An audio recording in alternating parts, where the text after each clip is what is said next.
Ibuchina n'igwe, Ibuchina n'ụwa, Ibuchina mba niile, ụwa sọtụrụ. Ibuchina n'igwe, Ibuchina n'ụwa le, Ibuchukwu na mba niile, ụwa sọtụrụ. Ibuchukwu n'eluigwe, Ibuchukwu n'ụwa, Ibuchi na mba niile, ụwa sọtụrụ. Ibuchi n'eluigwe, Ibuchi n'ụwa, Ibuchi na mba niile, ụwa sọtụrụ. Ibuchi n'eluigwe, Ibuchi n'ụwa, Ibuchi na mba niile, ụwa sọtụrụ. Ibuchukwu n'eluigwe, Ibuchukwu n'ụwa, Ibuchi na mba niile, ụwa sọtụrụ. Ibuchukwu n'eluigwe,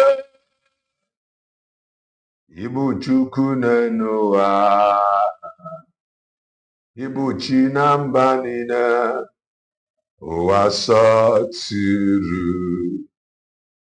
Ibuchukwu n'eluigwe, Ibuchukwu n'ụwa, Ibuchi na mba niile, ụwa sọtụrụ. Jayama, Jayama, Jayama, Jayama, Jabayama, Jabanoyama, o kwesịrị ka Jayama, Chizoba, Jayama, Chima nwanne m, Jayama, Oliva nwanne m, Jaba Chukwu mma, o kwesịrị ka Jayama, Jayama, Jayama, Igbo ke nwanne m, Jayama, Jachukwu mma, Jaba eluigwe mma, o kwesịrị ka Jayama, Jayama, Jayama, Jayama, Jayama, Jayama, Janoyama, o kwesịrị Jayama, Jayama, Jayama, Justin nwanne m, Jayama, ndị kwere ekwe Jabanoyama, o kwesịrị ka Jayama, Janoyama, Jabanoyama, unu mba niile Jayama, ndị kwere ekwe Jayama, o kwesịrị ka Jayama, Jayama, Jayama, Jayama, Jayama, Jayama, Janoyama, o kwesịrị Jayama, Jayama, Jayama, Jayama, Jayama, Jayama, Jayama, o kwesịrị Jayama. Ụdịrị Chineke m, akaghị m ahụtụ n'anya mbụ. Ụdịrị Chineke m,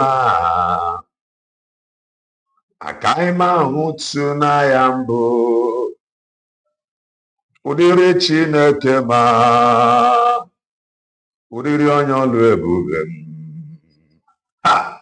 ọ bụrụ anya ngadanga ma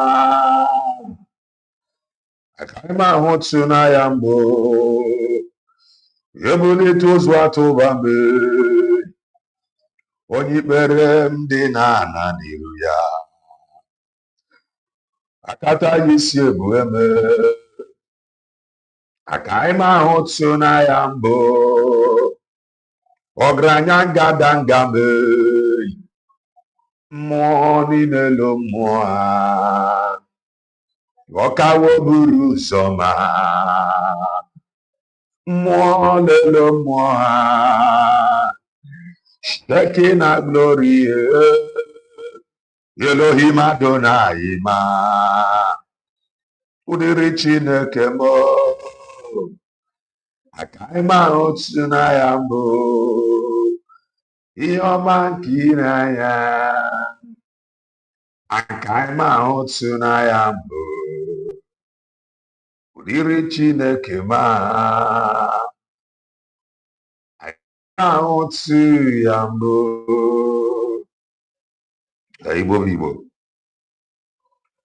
Igbo birikweni ụtụtụ ọma ehihie ọma mgbede ọma depending your time zone. Anyị ga-adị ka echi maka na echi adịghị agwụ agwụ ka anyị na-agwa ya ọ bụ na isonye bụ what are you waiting for? Click the like button, subscribe, comment, share. Ife anyị na-ekwu na nke ikpeazụ oye eloye. If you are just coming across our channel for the very first time, you are welcome. This is Kelena TV. We are live and we are direct, bringing you the gospel of redemption. Like your dog step. If I make common sense, the reason I'm running a marry fair. If I marry fair, can I go school? Mano maka ife ị na-echefu ka iji wee nọdụ. I just want to make common sense as always. Ụbọchị maala mma, ndị ife ọma na-adị mma. Ụbọchị maala mma, ndị nọ n'eziokwu. Ụbọchị maala mma, ụbọchị maala mma. Ụbọchị maala mma, ụbọchị maala mma. Ụbọchị maala mma. Daalụ rienne. Many people have commented. I think Afugomo, Onyadiko Oliver, Oyeboke, and many others. Victoria Norien Omakamele, Ikenna Norien, Ikenna Omakamele, Victoria Norien Omakamele. I have to go somebody like Justin Norien Omakamele, and many others. Omakamele, Charles Norien Omakamele, Ojugochukwu Norien Omakamele, Chuka Norien Omakamele, Victoria Norien Omakamele. Please, if you are watching from Facebook, kindly join us on Twitch or YouTube. Join us on Twitch or YouTube. Thank you for your understanding. Yes, Jude Norien, Jude Omakamele anyị niile ndị ọbụla chọrọ ife ọma Omakamele all lovers of truth, Omakamele all supporters of truth, Omakamele Igbo bụ Igbo n'ebe Igbo bụ Igbo satụrụ, Omakamele anyị ncha eze Chiobi nke abịa ma tụwala anyị nzu n'ọgwụ asị na ọ bụ Valentine, asị na ọ bụ Lovers Day. We are appreciating God Almighty for His love upon our lives. Thank you, God Almighty. Stephen Norien Omakamele, Nweke Norien Omakamele. This program I'm but please, I beg of you, do well and touch the like button. Do well and share the program. This program I beg of you. Onyinyechi Norien. Program touch the like button. Kindly do that, please. kindly touch the like button. Very, very important, so that others may see it later. Do well and share this program. I beg of you. I beg of you. Share the program. O nwere ife m ga-egosi anyị. Lọtago. O nwere ife m ga-egosi anyị. O nwere ife m ga-egosi anyị. And o nwere ife weta m ji wee chọọ ka m gosi anyị datin. If you watch, those that have been following Calendar TV, ọ bụ na enyere anyị ọfụma, ị ga-ama na nwaanyị a na-akpọ Lolo Nneka, aka m ekwuru okwu ya, I have never, not that I remember, I have never played her video here. Am I communicating? I want it to be interactive. This is my own opinion, which I have right or I am entitled to. And you have your own opinion. We disagree to agree. You understand? We disagree to agree. This is my own opinion. I am not saying it for you to agree with me, no force, no. So you require your own opinion, which may be, if time permits, link. Yes, I have been waiting for you to talk about it. Yes, I have never played her video. I have never played her video. And I have my reasons for that. Like I said, I am not an IPOB member. You know what now? Member. Please give me 1 minute.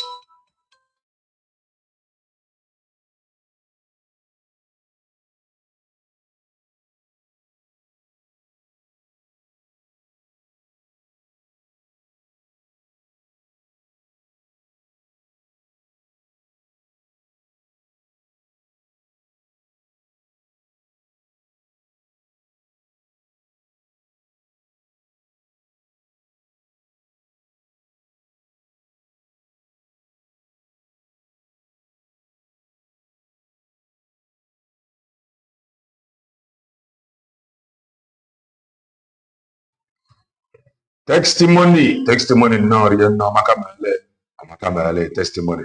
So, like I was saying, sorry about that. Since when I had Mamda, I have never played her video here. I have never talked about her. Like I was saying, I am not an IPOB member. And every one of us do understand that IPOB means Indigenous People of Biafra. Mana nwere ndị gwaziri gị na fa bụ IPOB member, registered, otu member, ndị freedom fighter. I am not a member. And I am not a freedom fighter. I am a content creator, political analyst, and a preacher of the gospel of redemption. A preacher of the gospel of redemption. And I have been asking God to send signs and wonders to accompany my preaching, so that it will not just be that I am making noise. You understand? So I do as I am led. If I am not, I will not do. I don't do because others are doing. I don't do because it is trending. I know they carry some kind of matter for head. So I remember the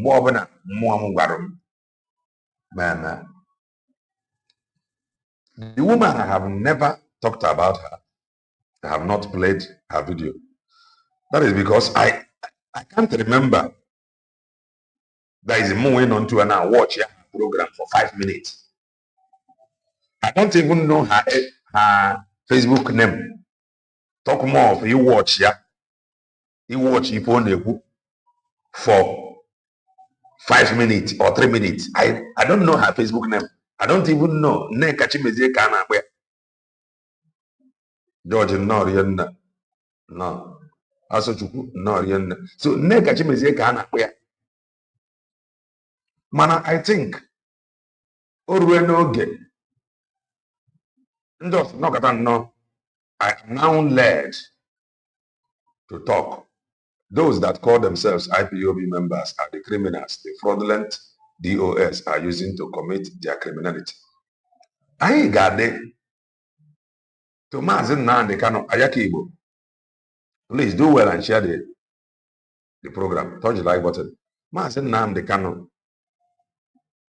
and those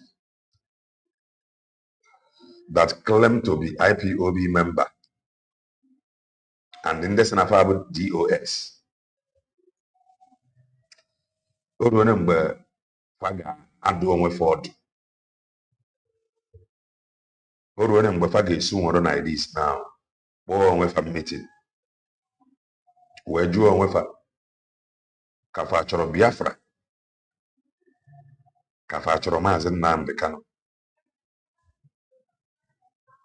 These two things are brought the same. I pray God help me so that I can speak into what you see. I'm a man. Uru na mgbe ndị a ga-akpọ onwe fa mmechi jụọ onwe fa ị chọrọ Biafra ka ị chọrọ Mazi Nnamdi Kanu. Do you know why? Ọ bụrụ na ị chọrọ Biafra, o nwere the only people both local and internationally recognized, both document wise and in every other aspect. That is ọ bụrụ na ị chọrọ Biafra. Ị na-aghọta na o nwere ndị dị ready, o nwere ndị na-ekwu ya na. Ị na-aghọta? And ke ndị a na-ekwu ya, ndị a na-ekwu ya bụ USB declared. This is just the truth.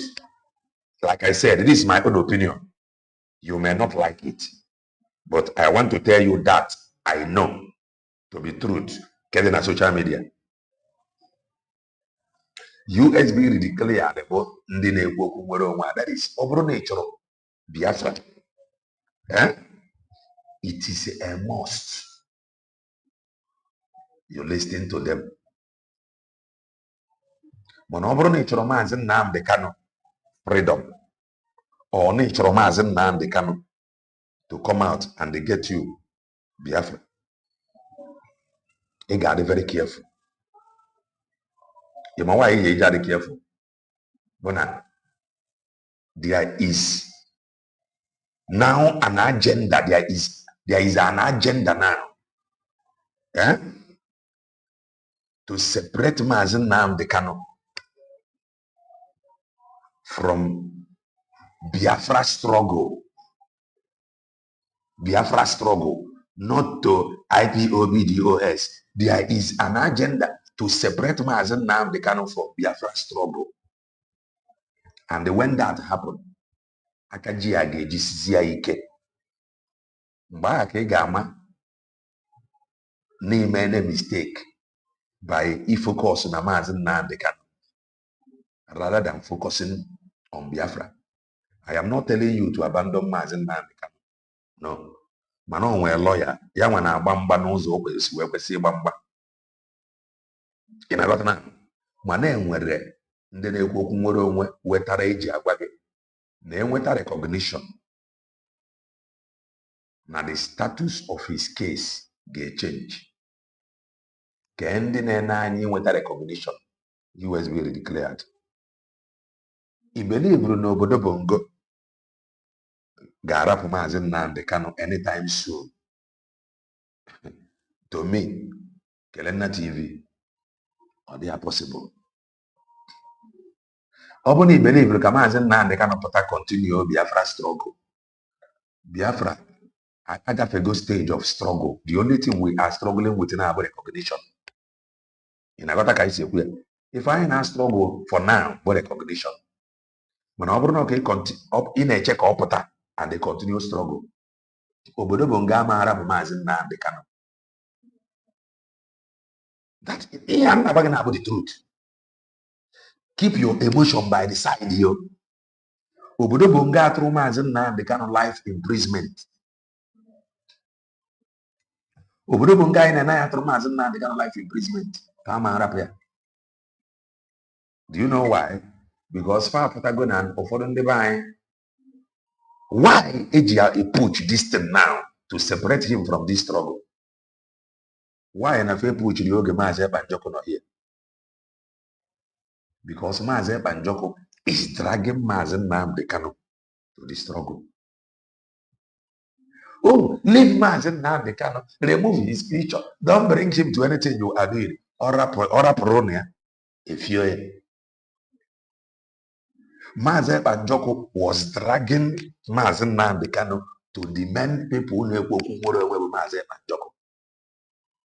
Some of you will not understand this thing. Mazi Nnamdi, he was the one dragging Mazi Nnamdi Kanu. And you two are ready. On you want ready na drag Mazi Nnamdi Kanu now. Mazi Nnamdi Kanu don't even hear me. Some of you make Mazi Nnamdi Kanu God. Some of you is seeing Mazi Nnamdi Kanu as God. And if I have got the worst mistake, Oroge kwesịrị ịbụ ịdị na-drag Mazi Nnamdi Kanu na-akwụrụ ya n'ihu. Ọ bụrụgodị na mba ụwa as he stand today, mba ụwa ga-ama Mazi Nnamdi Kanu as an agitator nọ n'ime unjustly. Mana ịbịa na impact document wise bụ ife recognized internationally. You are going to count Mazi Nnamdi and the USB declared, you may not stay like it. I didn't make work like it. In I didn't make work like it. If they succeed in separating Mazi Nnamdi Kanu from this original, that is, I succeed, you will later regret it. Why did you regret it? Because when we were asking, oh, this thing you are talking about on underground, show us what you are doing on the ground. They were not able to show you a single thing on the ground. In another, they were not able to show you anything from the ground. If you continue to follow them, and they succeeded in separating Mazi Nnamdi Kanu, because this is a problem now. If not well managed, USB declared they may not even like it. And when that happened, okay, but there's one so and they again were completely never Mazi Nnamdi Kanu. And they were never completely. Not even your IPOB DOS, guys. I am an oath member who participated in almost all the demonstrations in homeland. I moved to autopilot to Briggy and now in USB declared, you are a wise man. You are a wise man. You are a wise man. You are a honest person. You are an upright man. You are an upright man. You are a honest man. This is the chain of command Mazi Nnamdi Kanu was talking about. But those that saw crowd and they saw money, they changed that chain of command, that word, the chain of command. They changed it how it will suit them. That chain of command you hear Mazi Nnamdi Kanu does not necessarily mean any order. This one obey, this one obey, this one obey. That chain of command simply means now where is transitional. This truth, the chain, naga, and the other chain now the one USB declared. That is what Kelena TV understand as chain of command. As somebody that is truthful. Chain of command. Oh, after it is doctorate of state. After doctorate of state, it is this one. If any now, ụzọ esi eri ego, ụzọ esi eme ife ọjọọ with those command nwere onwe a cannot come. Mana kwefuru ejimofo, what you just displayed or that you have displayed an evidence of chain of command. If I have a chain of command from Mazi Nnamdi Kanu, it was transferred to Mazi Banjoko, from Mazi Nnamdi Kanu as second autopilot to Mazi Banjoko to Brigi. Now USB declared. This is the chain of command. This is the chain of command. Anybody telling you anything outside this one? Anybody telling you anything outside this one? Oh yeah, thank God I'm not a member. So you will not come and say, oh, I am talking because of this one. Anything outside this thing, the person born has. You see that woman, I pray not to insult her. But where that woman, if she is not paid to be doing what she is doing, huh? That is another white painted hair woman that is speaking English. If she is not paid to be doing what she is doing, she is another white painted hair woman that is speaking English. That woman, her mission, and those using her, and anybody that is believing her, you know, go end well. Chain of command, that is the truth from Mazi Nnamdi Kanu to that they call autopilot of Mazi Banjoko, to the brigade of Mazi Banjoko, now to the USB declared. If I have chain of command of truth, those that hold, oh, Mazi Nnamdi Kanu is the supreme leader. Supreme leader. Supreme leader. Anybody, even the about the truth, anybody over telling you any other chain of command outside this truth, that person want to only bank on that. Go when I'm only for a job. You know, there anywhere, no chain of command. Anybody telling you anything outside this thing, I'm telling you, that person has ulterior motive. Would you put in a chain of command from Mazi Nnamdi Kanu to Doctorate of State? Ndị Igbo adịghị akọ ụdị akụkọ. Ndị Igbo adịghị akọ ụdị akụkọ. Anybody over that is pushing that narrative, that person with something on it. I want to tell you, as I am led, after this few word of mine, I'm going to end this program and we'll watch. I will be coming again. You see, USB declared. If ever chain of command they enter. Chain of command ever enter. Ever the whole structure that you must obey ever accord as a government when ID. The worst part of it, evidences is before us. But the reason why you don't where the actual key into these evidences that is before us is because of what you want to get. It's because of what you want to achieve. It's because of your own personal interest. That there is truth there. Never chain of command the end. Truth is that chain of command. And that truth have given birth to USB declared. Actually, I don't want to stretch my voice so much because I am coming again in less than 1 hour after this program. Now, if they succeed in using this woman, Neka, to confuse any of you, to separate Mazi Nnamdi Kanu from Biafra struggle, and that will not go down well with USB declared. It will not go down well. It will not go down well with USB declared. It will not. Because those that are using her to push that narrative, they know what they are doing. If you succeed in making him or setting USB declared against him, a man's of Tania, That is the truth. In no go fee, imagine some of Mazi Nnamdi Kanu. And this one see the Rana, Ega Mapa, that they have succeeded in the way they succeeded in telling you that there is something they are doing underground.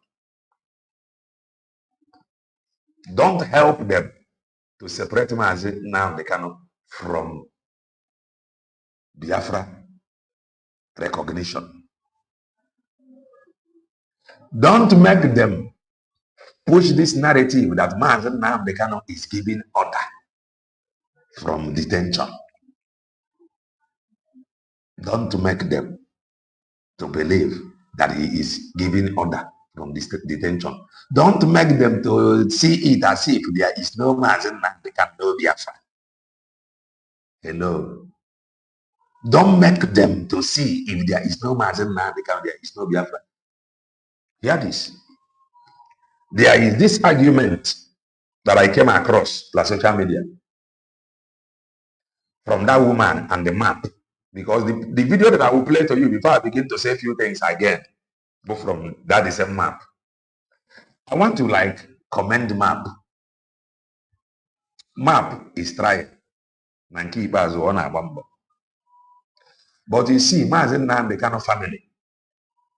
Faga Mata na Biafra struggle about family affair. They should. Affair kwesigi by now. Opposing Kekana to take go.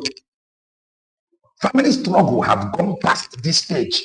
Uno na emere IPOB DOX. After geba attack. After geba attack. His family members should know. Now presently, group. They should know now. They should know that in USB declared they should know that Biafra struggle or was in Afro Mazi Nnamdi Kanu Afro Biafra. They should know that we never have gone past that stage. So everyone about the tree, no about Kaman Primo, agency, convincing the body cannot to take go under in the name of wanted. Oh, mama, I want to have gone past that stage. So his siblings should know. That is, if they don't know by now, they should know after 5 years. I can feel you don't want if somebody have to be on social media now. And they buy to go in the name of IPOB DOS under Mazi Nnamdi Kanu, under one central command, under one spring leader. They buy their code out and keep as well.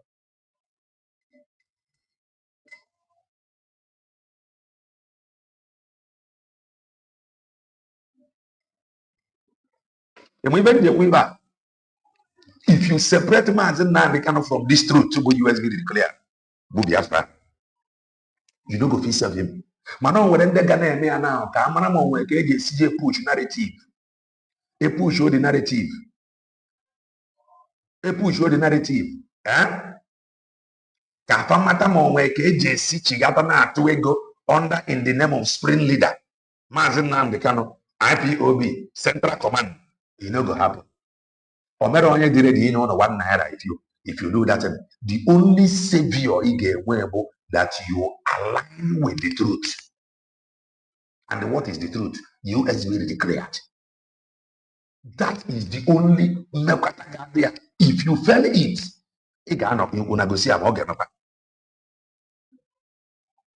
if you fail to align with the truth, USB declared presently, when time for to raise fund that can go through here. Don't raise this dust. If you push this narrative, it will expose some certain things. And when that happens, it's a beautiful. If you succeed in turning Mazi Nnamdi Kanu against the this is the truth. You may not hear it anywhere. I am not coming here now to come and begin to massage your ego. Oh, it's friendly that this, friendly that that. No, that is not what I am telling you. What I am here telling you now is that you must know to be truth. That is what I am telling you. Or what anybody that will come and tell you about spring leader after 5 years plus and then the buying and the Biafra struggle is still going stronger. Madana back in the Biafra with a spring leader. If I because of sacrifice, Mazi Nnamdi Kanu megro yaka iji ba adokwa ya. Don't make it look as if no Mazi Nnamdi Kanu, no Biafra freedom. Hello, never I have moved on. No, man, if you give a or a lawyer, neje visit here, ebo brother, neje visit here, ebo family, neje visit here. You must make him to understand the stage here now and the reason why every member of his family must key in. The reason they must key in. Maka ụgbọ na-aga aga. Ụgbọ na-aga aga. Anybody over there front? Give me a second. Ụgbọ na-aga aga.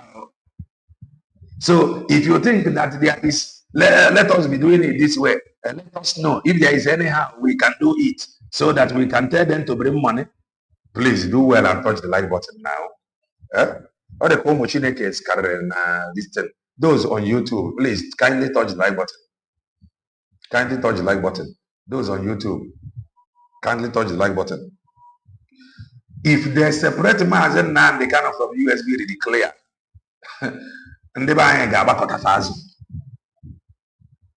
I am saying it ahead of time now so that they will know, because that is the agenda, to separate Mazi, because some IPOB DOS members, they feel na first one see is separate Mazi Nnamdi Kanu from leadership, that somehow they can do better. That is what they are thinking. They can do better, not even in Biafra struggle. They can do better in raising money. They cannot. And maybe another party of Imam for Imam Powerful. Why always this Imam? Another party from end of Imam Powerful, Ghana Fotia. No, bro, na separate more. Ne put Mazi Nnamdi Kanu, he give order, he do this, he's stream leader. There is somehow, Landeba Ghana to take go in the name of stream leader. It don't work. Time has come. To the point, if you must shout Abba Father, shout to Abba Father. Time has come. If you must speak in this language of heaven, you must shout it. USB declared. Come and save me. That is the end point. Time has come. Shout to Abba Father. He shout to Abba Father. That Abba Father can come and help you. And you know what? Bob and shout to Abba Father. The Bible said something. Na ebuni afa abu Jesus yelu. Gadoro puru obi nowhere. He make the rana buni afa abu USB declare delu. Gadota puru obi nowhere. And here whereby na go say so. Remove this supreme leader. Oh, Mazi Nnamdi Kanu, he is giving order. Omero you have to take it go. If they put you up for some time, or what I got to take it, and when that happens, our people will get tired. And when they get tired, Omero got to take it. There is an agenda to separate Mazi Nnamdi Kanu from leadership, so that the leadership will think, separate Rani Osbo. Then the other people from the end of him are powerful. Ghana Fatia, they put onion do supreme leader on the email can cause on a party with a fundraising. I say, what I am telling you is the bitter truth. And when this thing continue to happen, those that is genuine, and when that happen, completely, no other anaka. Quick for you has been declared. The earlier you support it, the better for you. I am telling you, I'm not a member of IPOB. Neither am I a freedom fighter. I'm just a preacher of the gospel of redemption. Some people, the woman was telling people, oh, that Mazi, that people joined Biafra struggle because of Biafra. That woman I got a child for them. I listened to. I said, no, this woman went mission. But the only problem, if I were to you were DJ from white men, then a woman, but on a English. On a English. Man, before some of you have got. When it is too late, share this program. You see this? IPOB, DOS, they are fighting to push Mazi Nnamdi Kanu out of that DOS. The reason for their plan is Kafamara Mafaya in control.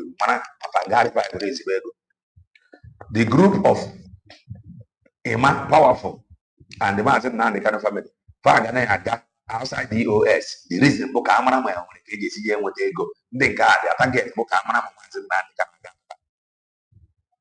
Kanu. The genuine people, Toro Biafra, and the Mazi Nnamdi Kanu freedom, and the Mazi Bas freedom, when then on a USB declared.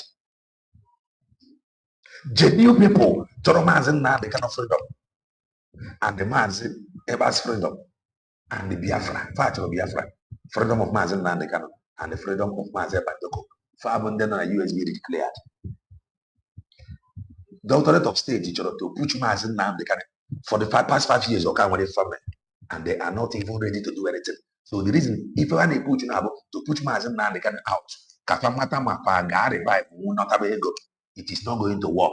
The other group, Bonden are fighting for his release, which na for possibility, and are fighting for his release, and Diego, USB declared, Bonden freedom of Biafra, freedom of Mazi Nnamdi Kanu, and the freedom of Mazi Bandoko, and they back every right thinking human being. So if the need support to USB declared, no, because if you fail, and before you never fail, and that is you have exposed yourself. And get it on again. If I'm as I am led, Kelena TV don't know Biafra. Do I look like somebody that fought Biafra war? I did not fight Biafra war. I did not witness Biafra war. But I have been hearing about Biafra. And I did not just start hearing about Biafra from Mazi Nnamdi Kanu. Enwere Mazi, enwere nwanne anyị nwoke Ojukwu onye gara ọgụ, which ọtụtụ akwụkwọ dịgasị to read from and draw your experience from. From him, enwere ụwa zuru ike. I can say that I started hearing, at least now, lay witness on the ụwa zuru ike ka m na-anọ na radio. I have never been a member on the ụwa zuru ike ka m na-anọ na radio. Masop. There's in the era of Mazi Nnamdi Kanu. As a preacher, he died. Obariye ya obariye. Ngo kwesịrị m nghọta. Marisin ngeji tinye anya tinye ntị na nwere onwe a. Mazi Nnamdi Kanu explained it. I became more interested because of how he explained it to Mazi Nnamdi Kanu.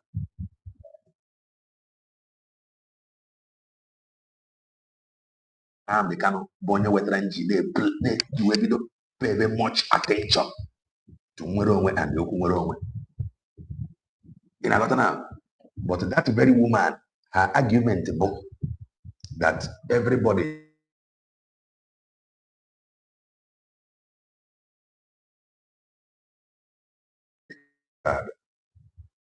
that is a false narrative, very false narrative. Everybody you see, especially those Chinedu, Amaka Mele, Kelena, my brother, you are a truthful man. May God bless you. Amen. And bless you too for showing us kindness. May God show you kindness for appreciating Nevine who raised you. May God show you kindness. Mazi Nnamdi Kanu is just a voice. You know, at times when my problem with them, when I say some big things here, they don't understand it. They will think it is propaganda. You don't know the importance of Mazi Bandoko. Some of you don't know the importance of Mazi Bandoko. Some of you don't know the importance of Mazi Bandoko. IPOB get to a point where they were stuck in one place.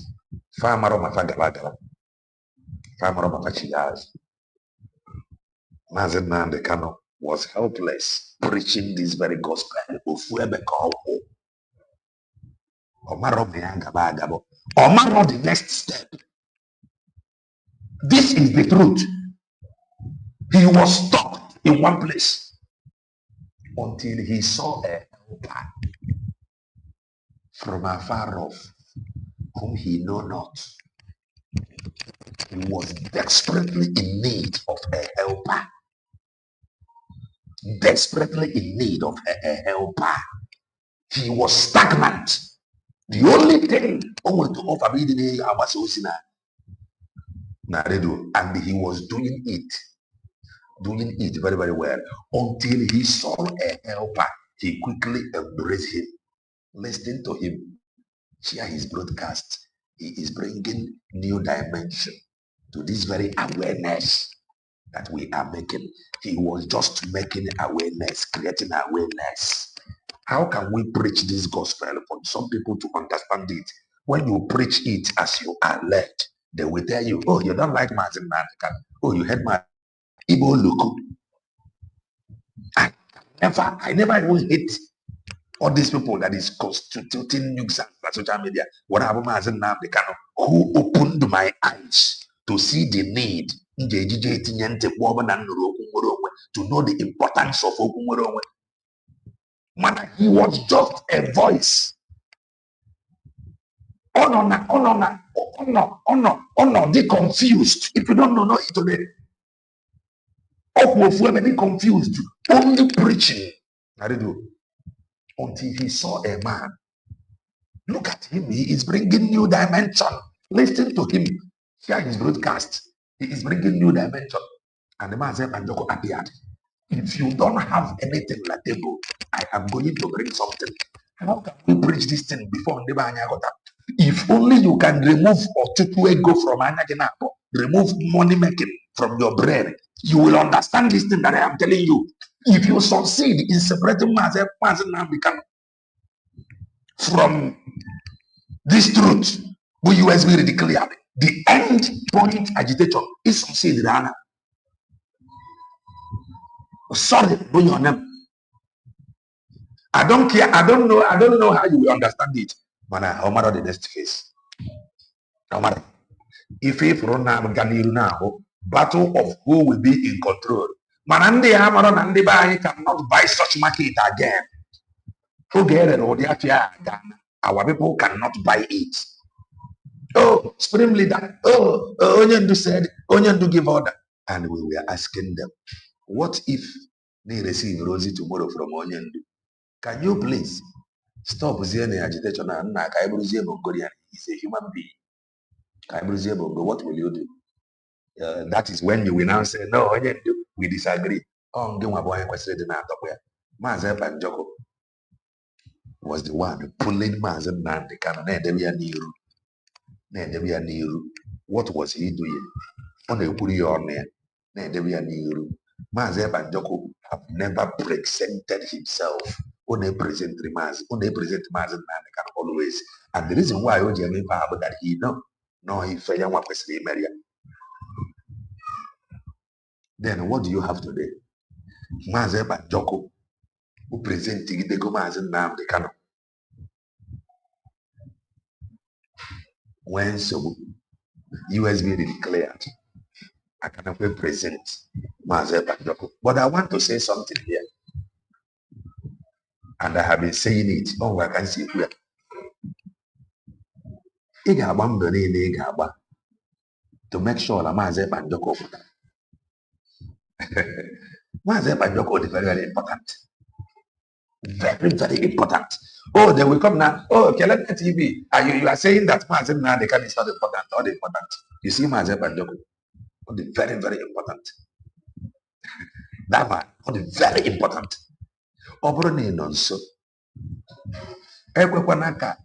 Those that watch him to fail, dictate. For you, you know these people that don't want him to succeed. You know them. Why are you allowing them?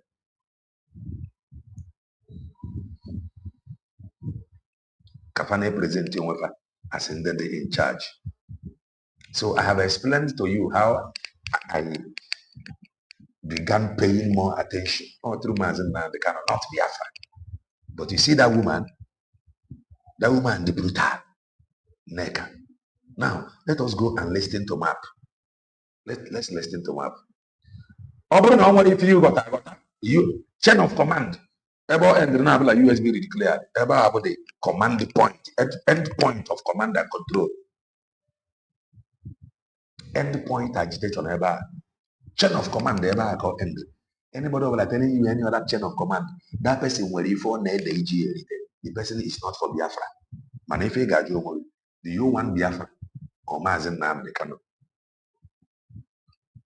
If you want Biafra, you must listen to USB declared, because from USB declared, in wete Mazi Nnamdi Kanu, wete Mazi Banjoko. But if you want to Mazi Nnamdi Kanu, ị nwere ike ịchọta ya oge egbughị oge mana iyele ozu Biafra.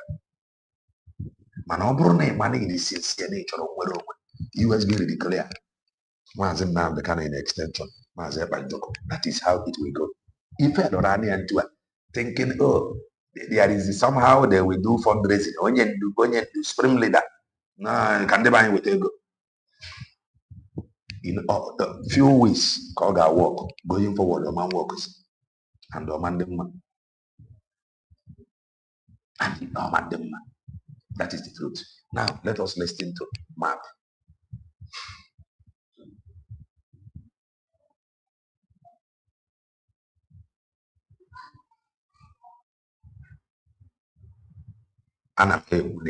Anybody that is telling you, oh, Mazi Nnamdi Kanu said, Mazi Nnamdi Kanu, that person brain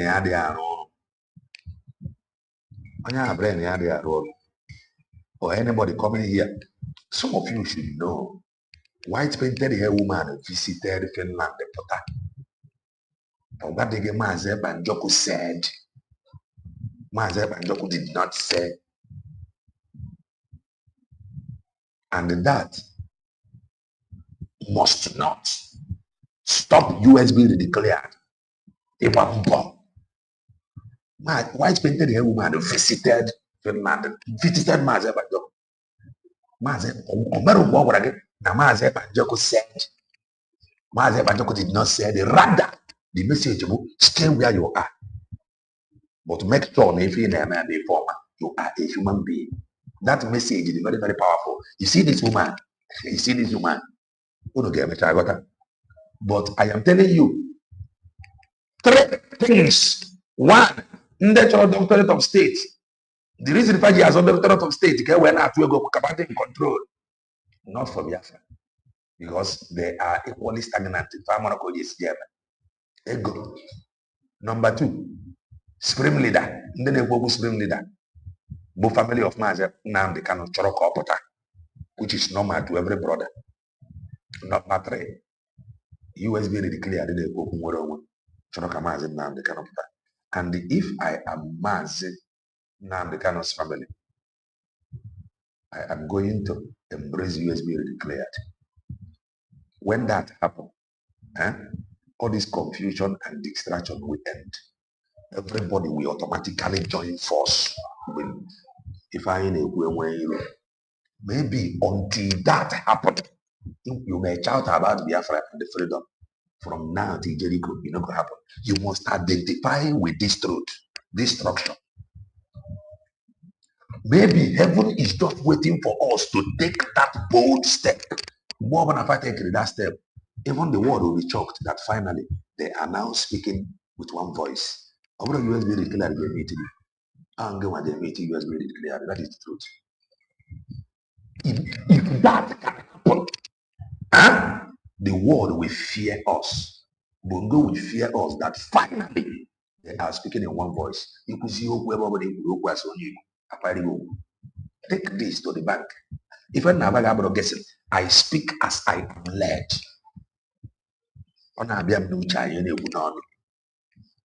If Mazi Nnamdi Kanu's family can identify with USB declared, the only thing Fajibo call contact Dr. Ngozi Orabeza and the cabinet members, hold meeting with them, get a man.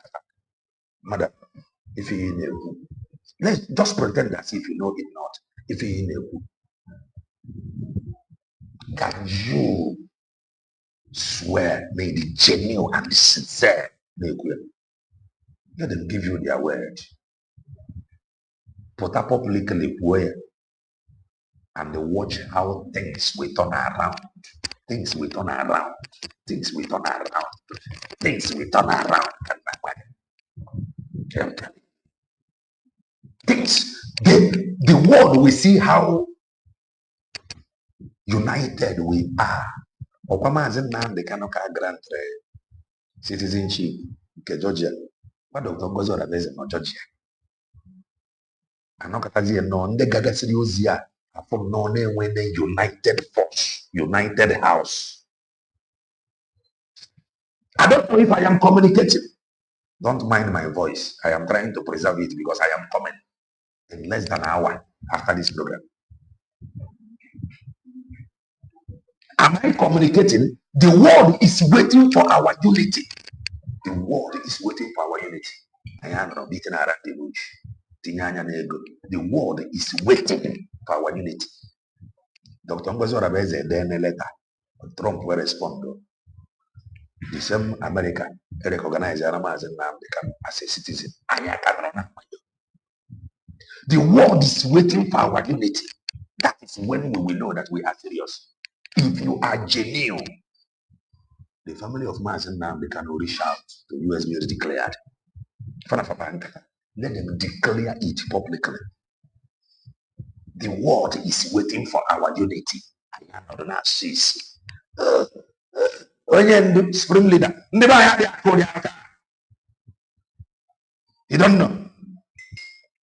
Am I communicating? I am just a preacher of the gospel of redemption. You may not like it, you may not understand it. But the only thing if I no unbiased like Elena TV. If you can be unbiased like me, you go understand what I talk. But if you are still for Kereke and you cannot understand it, please do well and hit the like button. Touch the like button. Those on YouTube, kindly touch the like button. The world is waiting for us to announce our unity. And watch things turn around.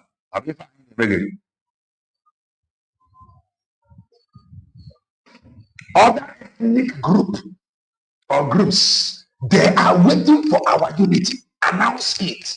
And they see things turn around. I ain't on a self-prison. I ain't know why. I ain't on a self-hate, self-destruction. I ain't know why. Because of our culture. I emphasize the world is waiting for our unity. Just announce it wholeheartedly and watch things turn around. Bongo is waiting for this almighty announcement. But you see this separation, they will continue to use their agent against the truth. The world is waiting for our unity. Other ethnic nationalities in Obodo Bongo is waiting for our unity. You may not understand. Just to repent. I had the saying no. Zamedians and Sampedians, they have no place. You see the family of Mazi Nnamdi Kanu. Let them just identify and watch how things will turn around. Mazi Nnamdi Kanu recognition if they can Mazi Nnamdi Kanu recognition that respect we seek everything we seek will come. But if you continue dancing this Amankanga dance, sorry, listen to me. I am a preacher of the gospel of redemption. Listen to this. Pay very close attention. Greetings, everyone. My name is MAP Izukubundo 1. And that's this video may expose a lot of things. And that's I use relax, yeah.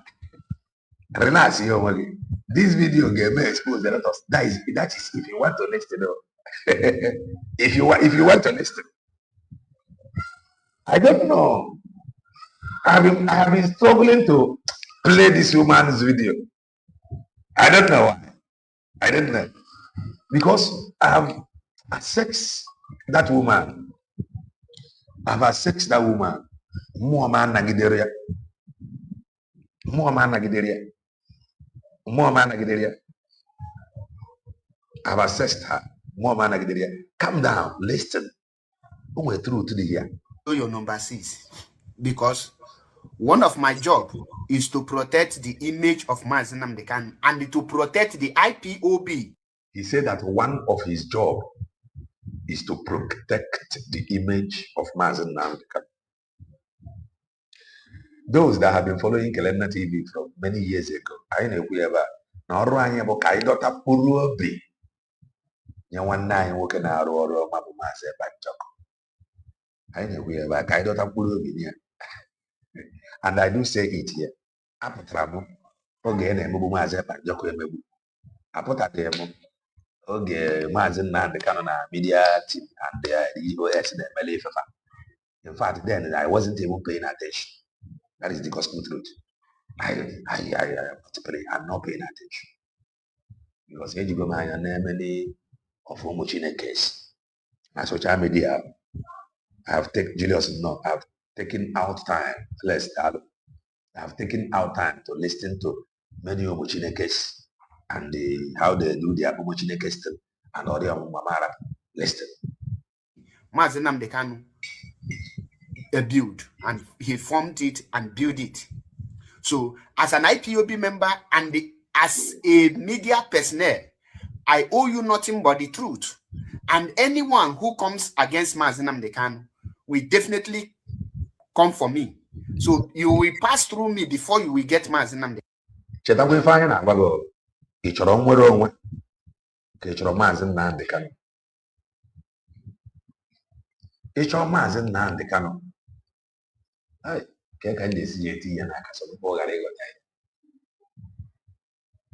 Ọ bụrụ na ị chọrọ nnwere onwe, negara anya na USB redeclared.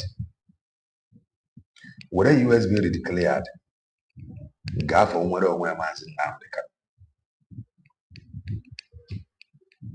I am telling you. Mana ọ bụrụ na ị chọrọ Mazi Nnamdi Kanu,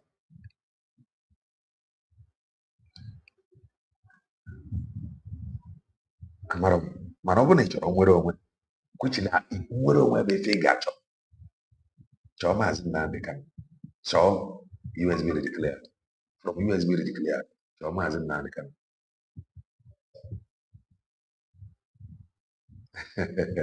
Ọha ncha bụ na ya. Onye kwuo nke ọma anyị eto onye.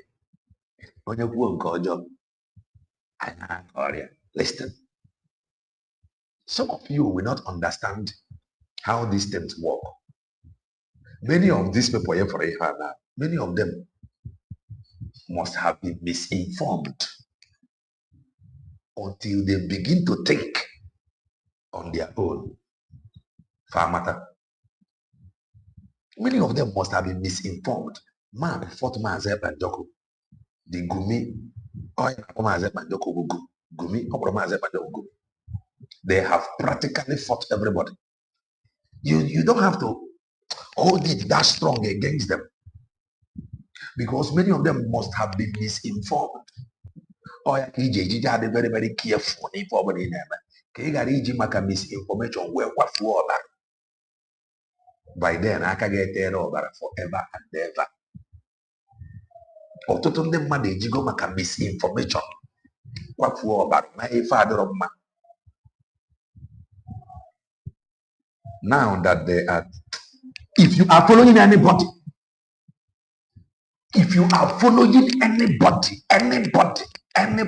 you must be very, very careful.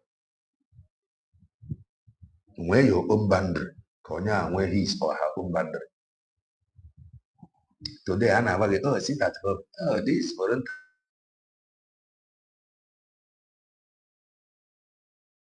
cancel.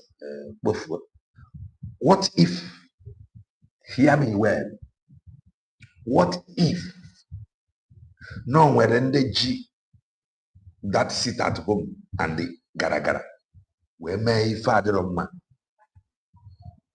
By now, ka ife ọ dị ka ife ndị agha na-efe ilosi. Can removing the seat at home remove ife ọjọọ famegoro adịrọ mma? It cannot. It can. You must be very, very careful. In everything you do, you must be very careful. In everything you do, you must be very careful. You must be careful. Some people are celebrating. Oh, this, that, sit at home. What if no guy had a video? No one in the chair. What if no one in the chair were made for job? What for? Today, however, I am just a preacher of the gospel of redemption. Listen to him. They can. And that is why I remain formidable and I stand gidigba with Mazi Nnamdi Kanu. Now, Biafrans are lovers of freedom. Achom Kunu Genti. There is a new agent, a new contractor, Nigeria. I am not. The reason why in the when I worked here from map, we put here together. I am not even praising map. And I'm here the map of 5 months. And I got, but there is how he put this thing together. It was we put here together. But the reason why in the web, and I was led to say a few things. Not out of emotion. I know the fall for personal. I know the fall for personal. And I'm mad. You may not like it, but that is the truth. After he gave me a talk, you may not like the way I say it, but he gave me a listen. Government in contract go, it destroy ya Mazi Nnamdi Kanu. And this one up working on, and she started by going to Sokoto prison, pretending. Map is alleged. Nogodo Bongo government recruited the woman to destroy Mazi Nnamdi Kanu. And remember, I said something. Or USB declared. You can go ahead and be listening to Onyendu said, Onyendu did not say. One day, Ige issue kata press release. That is you get confused. Because that is what they want. To separate him from Onwere. The world is waiting for our unity under USB declared. The world is waiting.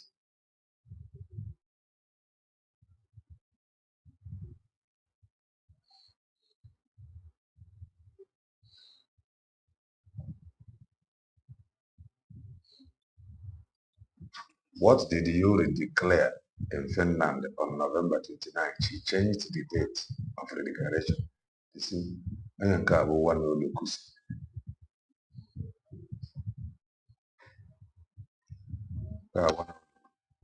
if I can as watching somebody, a deceive will separate your Mazi Nnamdi Kanu from the truth. Don't make it look as if Mazi Nnamdi Kanu is giving order from email. Listen. Enough for Mazi Nnamdi Kanu and Oga Sokoto prison. Now everything on the messy or shaking a Jeff for Mazi Nnamdi Kanu. But one thing Mazi Nnamdi Kanu me to show you that Namazi the 30 in Onya is a criminal, a crook, nchole sabotage.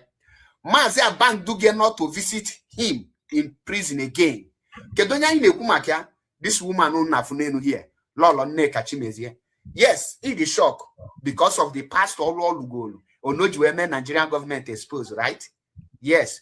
Or because no well something can Nigerian government go believe.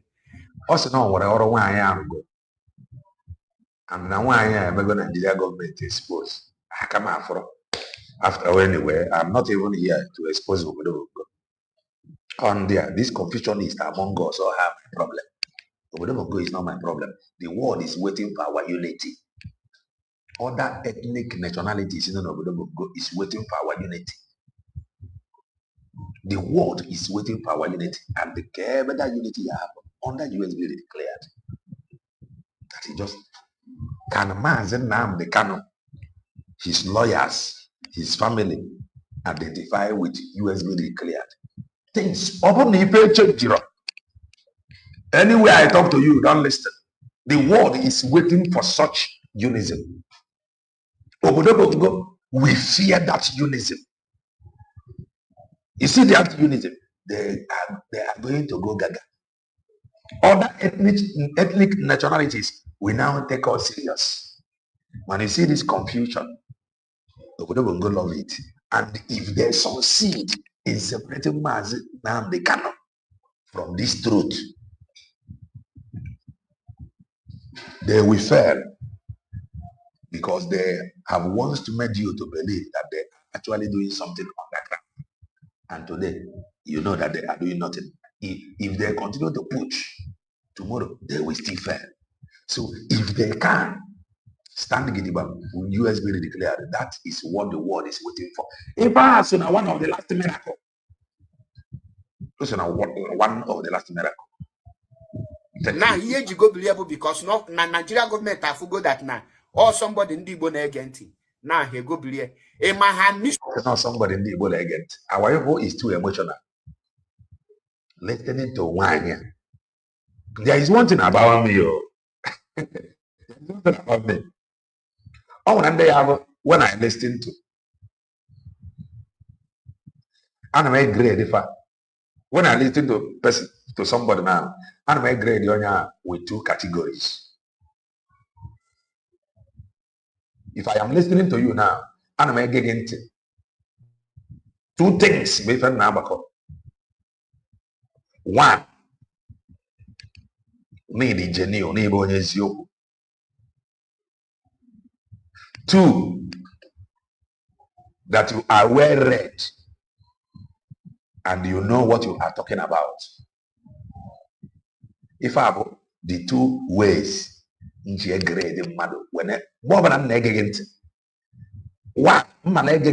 as that is one. Two, or that you are well read, what you are saying. Oh yeah, but why? Yeah, I can't play. I have not. I can't remember. I don't know her Facebook name. I have not. I tell me someone to an girl for 2 minutes. For 2 minutes, I can't get it. But continue to listen. No primary mission on when now. Primary mission on when now is to help the criminals, the bunch of power mongers, and when a DOS, the like of China Sanworu, Chike Doziem, Abang, to remove the name of Mazi Nnamdi Kanu. On the build is in a Biafran. In an area, Nnamdi to remove.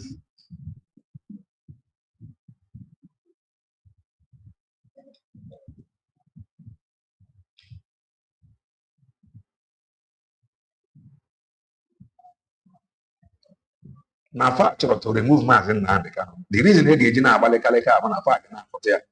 Maybe na Mazi Nnamdi Kanu can influence an adulterate of state. Manafa amaro na wadron tuwa. The problem is whenever the doctorate of state refused, not even refused. Doctorate of state yana fanaro. Doctorate of state amaro way forward. That is just their problem. Ha manahana fotia na Mazi Nnamdi Kanu will influence. No. But the thing bona doctorate of state amari hana. The only thing about your monthly dues are not to take on farmer. The evidence na farmer of Mazi Banjoko. Mazi Banjoko yache wam na Mazi Banjoko na Mazi Nnamdi Kanu will influence. No ya name influence of Mazi Banjoko name. No. Mazi Banjoko way for on a Jews, on a build, on a daughter people that is well read, those that know better than him. Fanchana walk together. So Yakoji will move this mountain very quick. But these people, now Fotia, now Mazi Nnamdi Kanu influence never happen. So by so doing, let them remove Mazi Nnamdi Kanu finally. They cannot succeed. Then the other people, Mazi Nnamdi Kanu's family, and the some member of the OS. Now Fotia na fa na bambo ka Mazi Nnamdi Kanu puta. If I na bambo ka Mazi Nnamdi Kanu puta, not even for Biafra. Manafa mara on if I hana gatherings. Mana gadis. Mabro fa unite with USB declared, speaking with one voice. That is just the simple truth.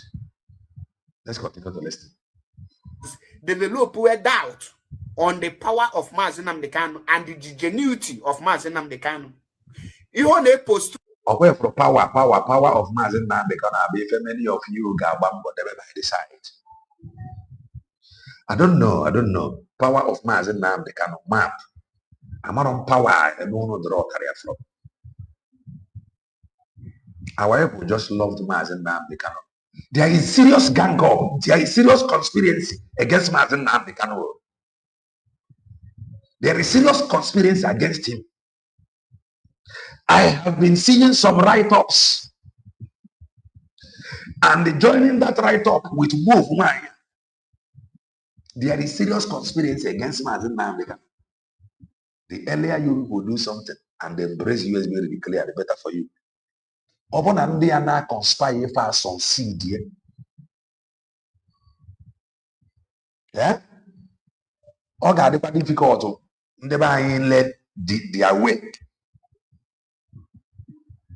I am telling you, there is serious conspiracy against Mazi Nnamdi Kanu. I am seeing right up. No Genadeganya. They put your propaganda, they put you against Mazi Nnamdi Kanu. Even his family and his lawyers, they are not going to stand it. They're not going to stand up. There is serious conspiracy against Mazi Nnamdi Kanu. The thing now will eat ugly head now. Many of you out of emotion will not see it. If not stopped, if not well managed, if Maharapiam Organiru, his family and these lawyers cannot stand it. I am witnessing some things now this very media. They push with this narrative against him. Don't say there is no media anywhere to debunk anything. No. There is serious conspiracy against him. So the earlier his family embrace USB declared, better for them. Manafafe lawyer, if they allow this conspiracy to go on, be careful.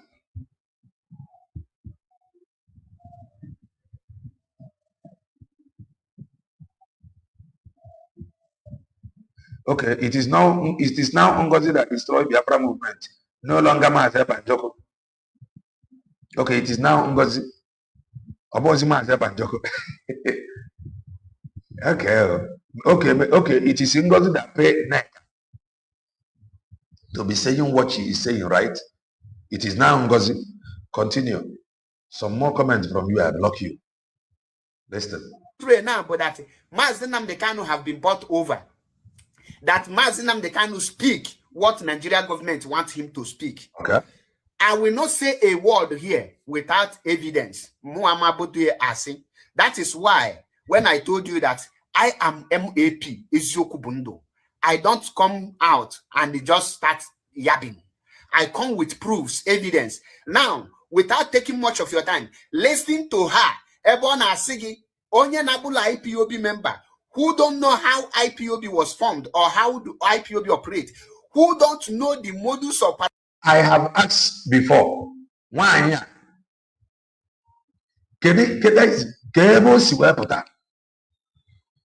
If I have a problem in the buying, how did this woman came about? From nowhere, why I just surfaced. How did she came about? How did she came about, this woman? Listen. Arandi of IPOB is telling you that Mazi Nnamdi Kanu lead Pay attention. Can you watch go you first? Can you listen no more and then make up the story? Listen to her. Ihe gbasara IPOB gbasara onye ọbụla. Biko Igbo niile liite. Nwaanyị a ọ bụrụ na akwụrụ ya ụgwọ, nwaanyị a bụ another white painted hair woman that is speaking English. You know what? Now listen. On a dotty Igbo. There is a serious conspiracy against Mazi Nnamdi Kanu. When emotion before each of that, the only people who guys on Mazi Nnamdi Kanu US will declared. At least there were a whole lot of independent medias getting one. If they succeed in pushing Mazi Nnamdi Kanu, she push here now. Okay, they were difficult. Listen. Gwanda ma onye ọbụla ti ihe ọnụ ma lawyer eji ma come ụmụnne Kalu na Kalu cannot stay in prison now run the affairs of IPOB. It's na Kalu. Megan, once again, Kanu cannot stay in prison now run the affairs of Biafra. One, is it of recent? Because all this same woman, born of recent, Nea gravity Mazi Nnamdi Kanu. Na Mazi Nnamdi Kanu is not DOS Kiama. God help me.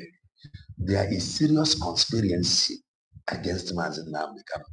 The only people that can save him, but USB declared. Upon why of recent. Now one of Mazi Nnamdi Kanu is not DOS Kiama. Okay, folks.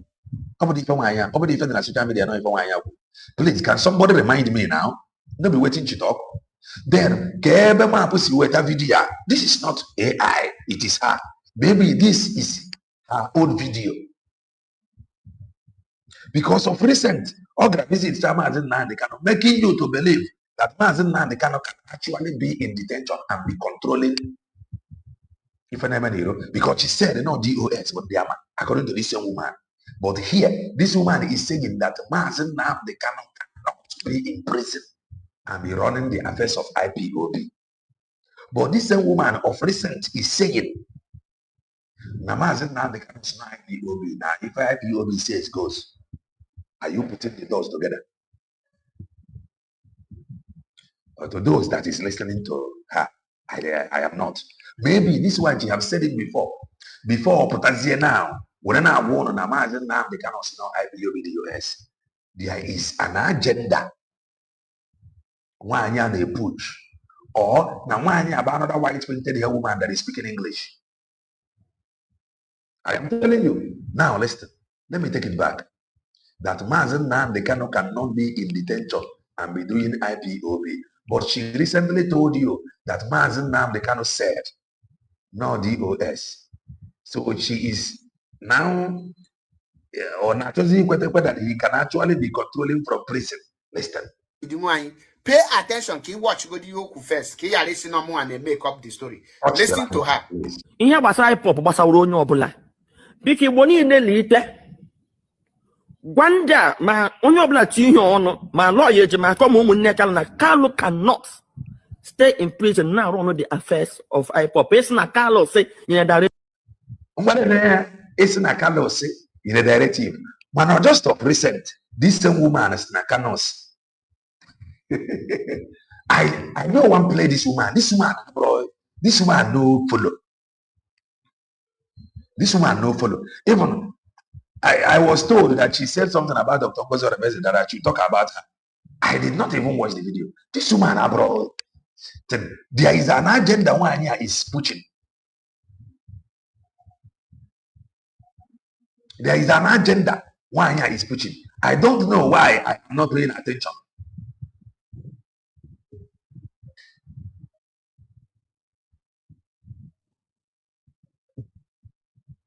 There is an agenda this woman in Ananya is pushing. There is an agenda going on now. There is a narrative and a push now against Mazi Nnamdi Kanu. His family should hear this thing. The only people that can stand and save him, both US will declared. after organ. If not, all of them they are going to fail. There is a narrative. I am seeing some write-up. By the time that write-up, not that the write-up is already aligning with one and the doctorate of states. By the time they unite force against Mazi Nnamdi Kanu and his family and his lawyer, nobody to speak for them. And they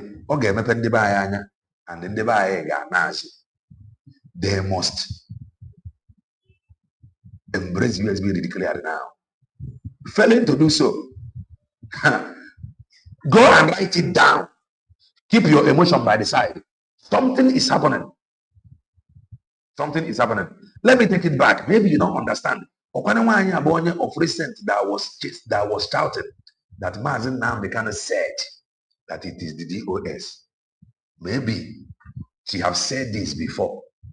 Ochetazie, map we get kotia.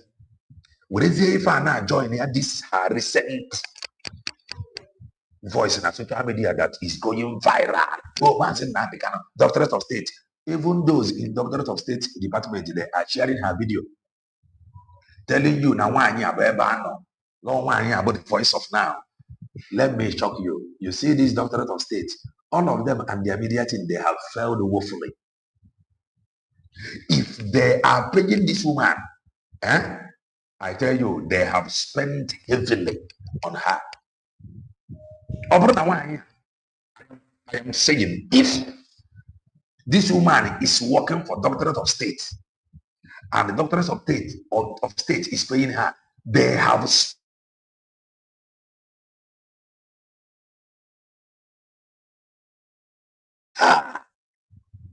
groomed her to the point that our people will pay attention. Listen to this woman. Listen. Operate. Who don't know the modus operandi of IPOB is telling you that Mazi Nnamdi Kanu lead. Pay attention. Keep watch. Go to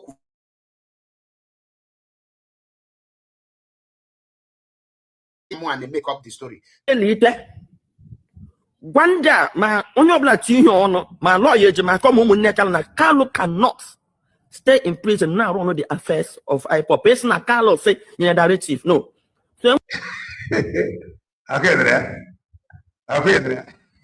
But of recent, ask na Kanu in the directive. You know, I said it before. Now why I don't want to talk about her. Because I'm more than talking about her, she gonna say it don't happen. Whenever we start talking about her, she gonna say it don't happen. I know the woman they determine. The woman no sent. Why I no sent? Looking at her, you know say she no sent. Looking at her, you know say she no sent. Looking at her, I got mad at. Like they have so the only thing Mazi Nnamdi Kanu and his family who USB declared. Pastor why and they approach with this narrative succeed. Okay, difficult. Very, very difficult. Very, very difficult. Continue to listen. Of recent, also Mazi Nnamdi Kanu said, here, on our Igbo should rise up. The Igbo should rise up. And what is she saying to stop Mazi Nnamdi Kanu? The Igbo should rise up and stop him. Kedika is that stop here that the Igbo should join her to disassociate themselves from Mazi Nnamdi Kanu. That is what she is saying. It is now time Mazi Nnamdi Kanu. I am not directly, I didn't mean Mazi Nnamdi Kanu directly, but those visiting him and the woman near, it is now time they align with USB declared. That is the only way. That is the only way. Listen. And when say the government what China no there. And she had a European and say, I gain on this instruction and then you know. Yeah, Yana has a instruction to care. Nega want you. No Bruna, only gives instruction. My government shop that's the law and any instruction. Government will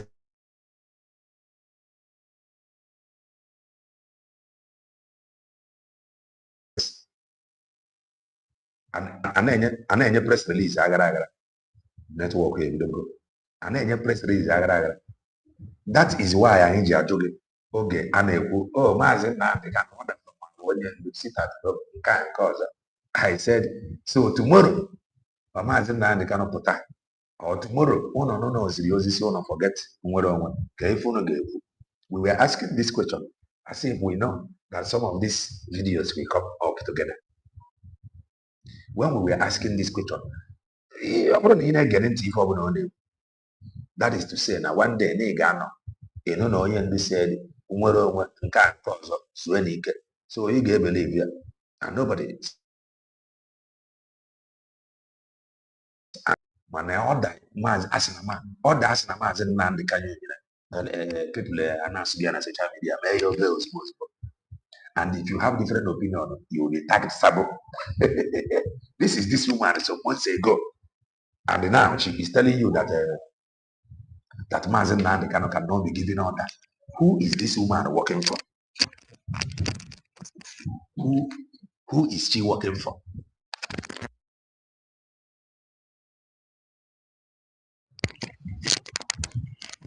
Those that were celebrating her order, they should ask how. Please touch the like button, share this program. Those that were celebrating the order from Hawaii, Mazi Nnamdi Kanu said, oh, yeah. They should ask this woman, who are you working for? Who are you working for? Who are you working for? Listen.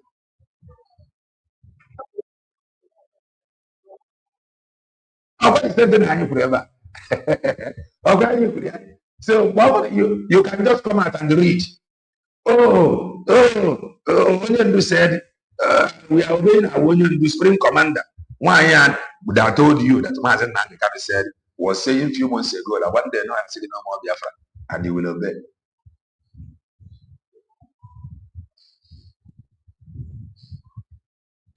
The truth of the matter, some people can afford to say collecting money. I am not seeing it as collecting money.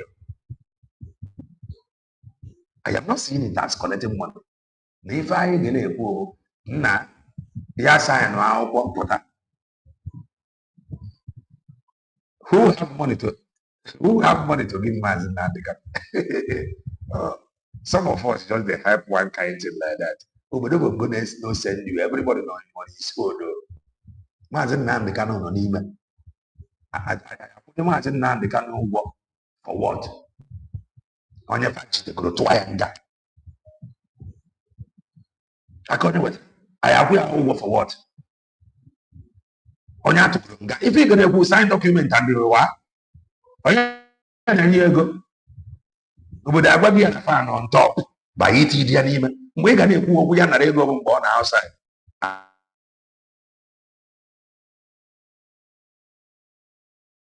Anybody telling you? Anybody the person don't know about the Bongolians. If you understand the Bongiga, man, over the Bongamas and even over the Bongalia, they will wear your sign document therapy. And then you go for what? Okay, can you go for the shop? Yeah, walk at an even in a go for the shop. They are in a walk to happen. The president will declare. They can't go for the shop. The shop again. You has been declared. The truth is that some of you just joined. You don't listen by him so that you can understand better. Nothing like a shovel here. Nothing like a shovel. No, embrace USB declared.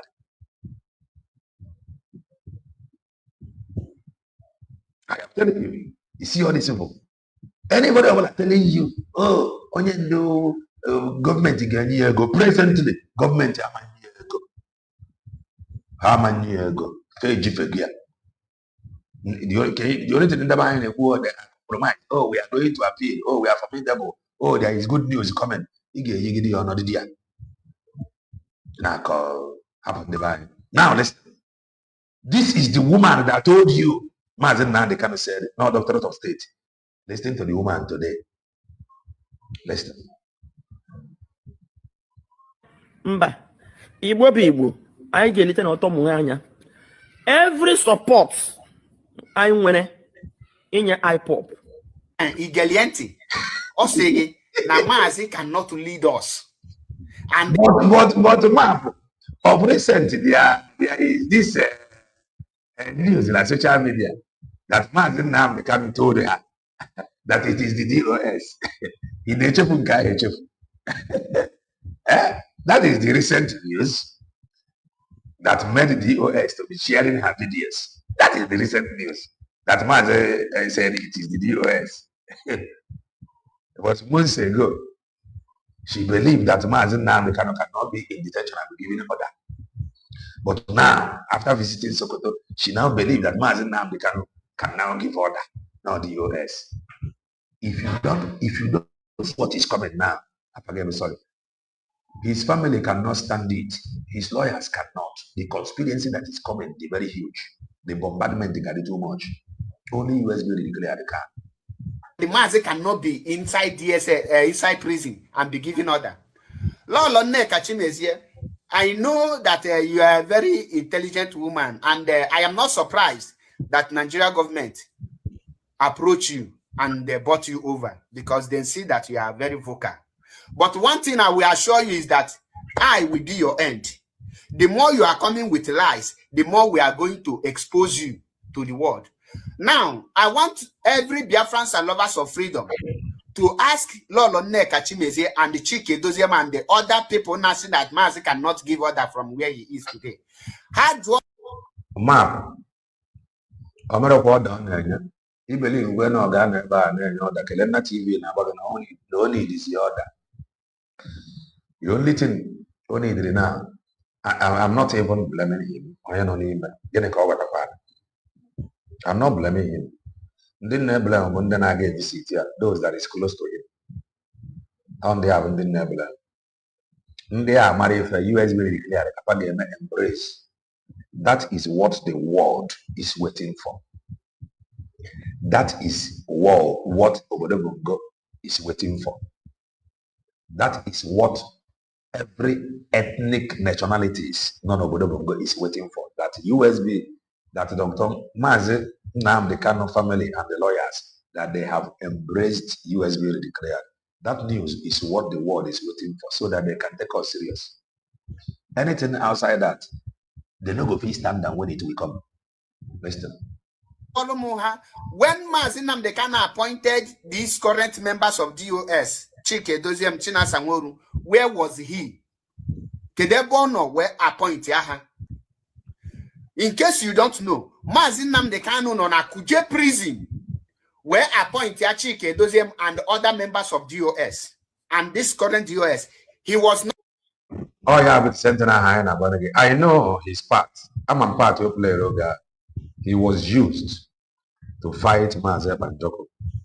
And we were telling them then that fighting Mazi and Joko is like fighting Mazi Nnamdi Kanu. They never believed.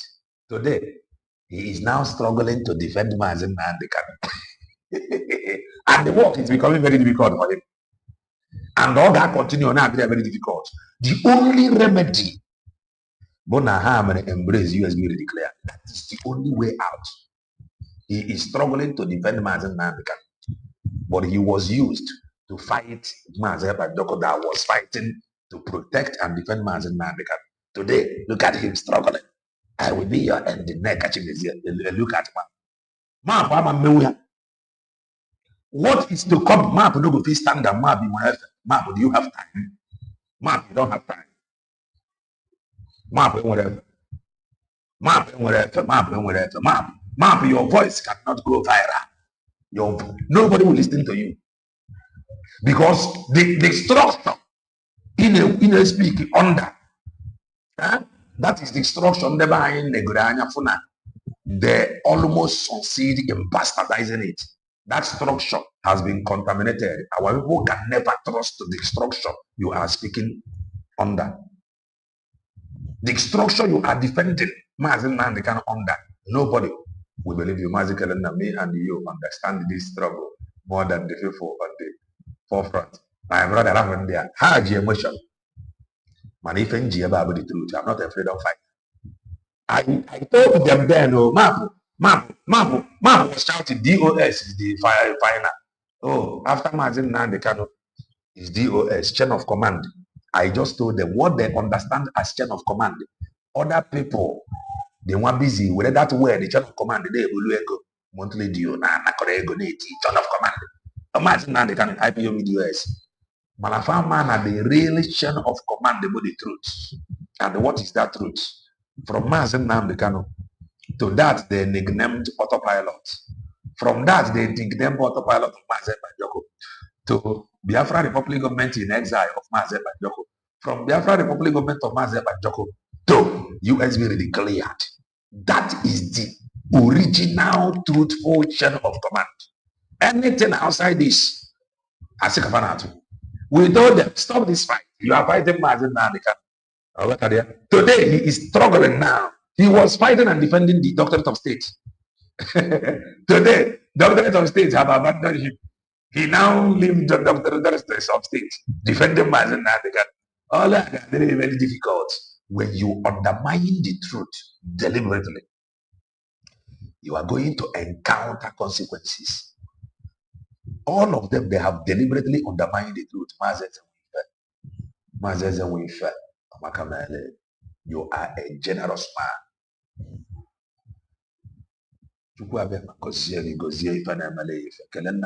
Anyone who think Mazi Nnamdi Kanu will succumb to pressure is a dreamer, which means he is being beaten about the bush.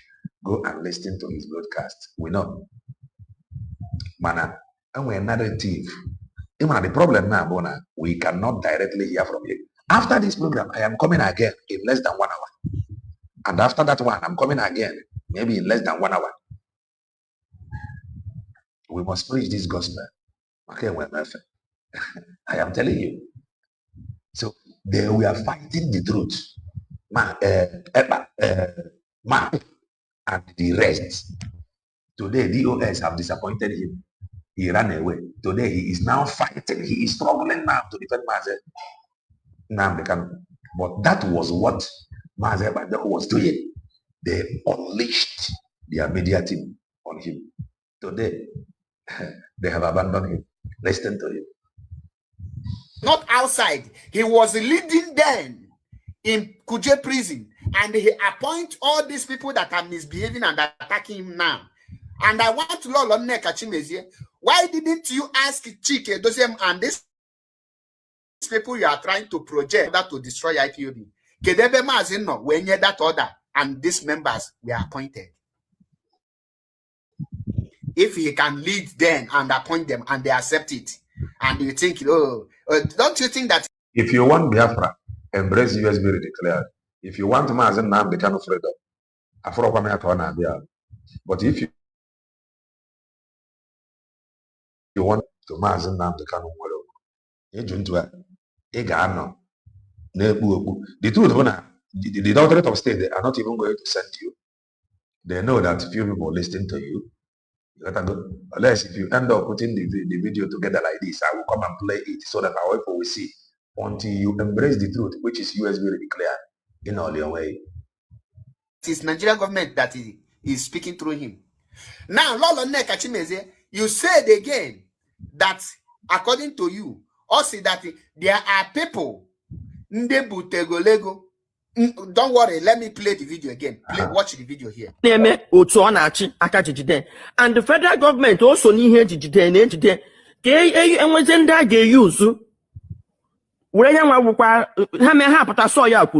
from there had destroyer the leadership of IPOB. And once why can I go leadership? Oh, and they use they ask use already. Oh, and then they will know. I have one day that is one day my news when Mazi Nnamdi Kanu I know all these people you see that is claiming to be freedom fighter. Mazi Nnamdi Kanu they are going to abandon everything and follow Mazi Nnamdi Kanu and retire. That is just the simple truth.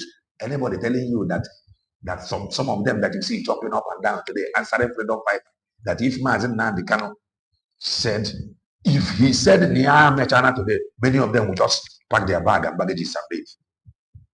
That is the truth. All these people you see, Trust them, I forget, sorry. All of them you see that's making noise. The way they are fighting for Mazi Nnamdi Kanu. Mazi Nnamdi Kanu, they say let him fight for his own head. They are going to abandon everything and follow Mazi Nnamdi Kanu. That is the truth.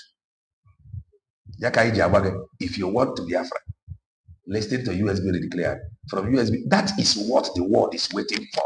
The world is waiting for our unity. If we can unite under USB declared, the world will fear us.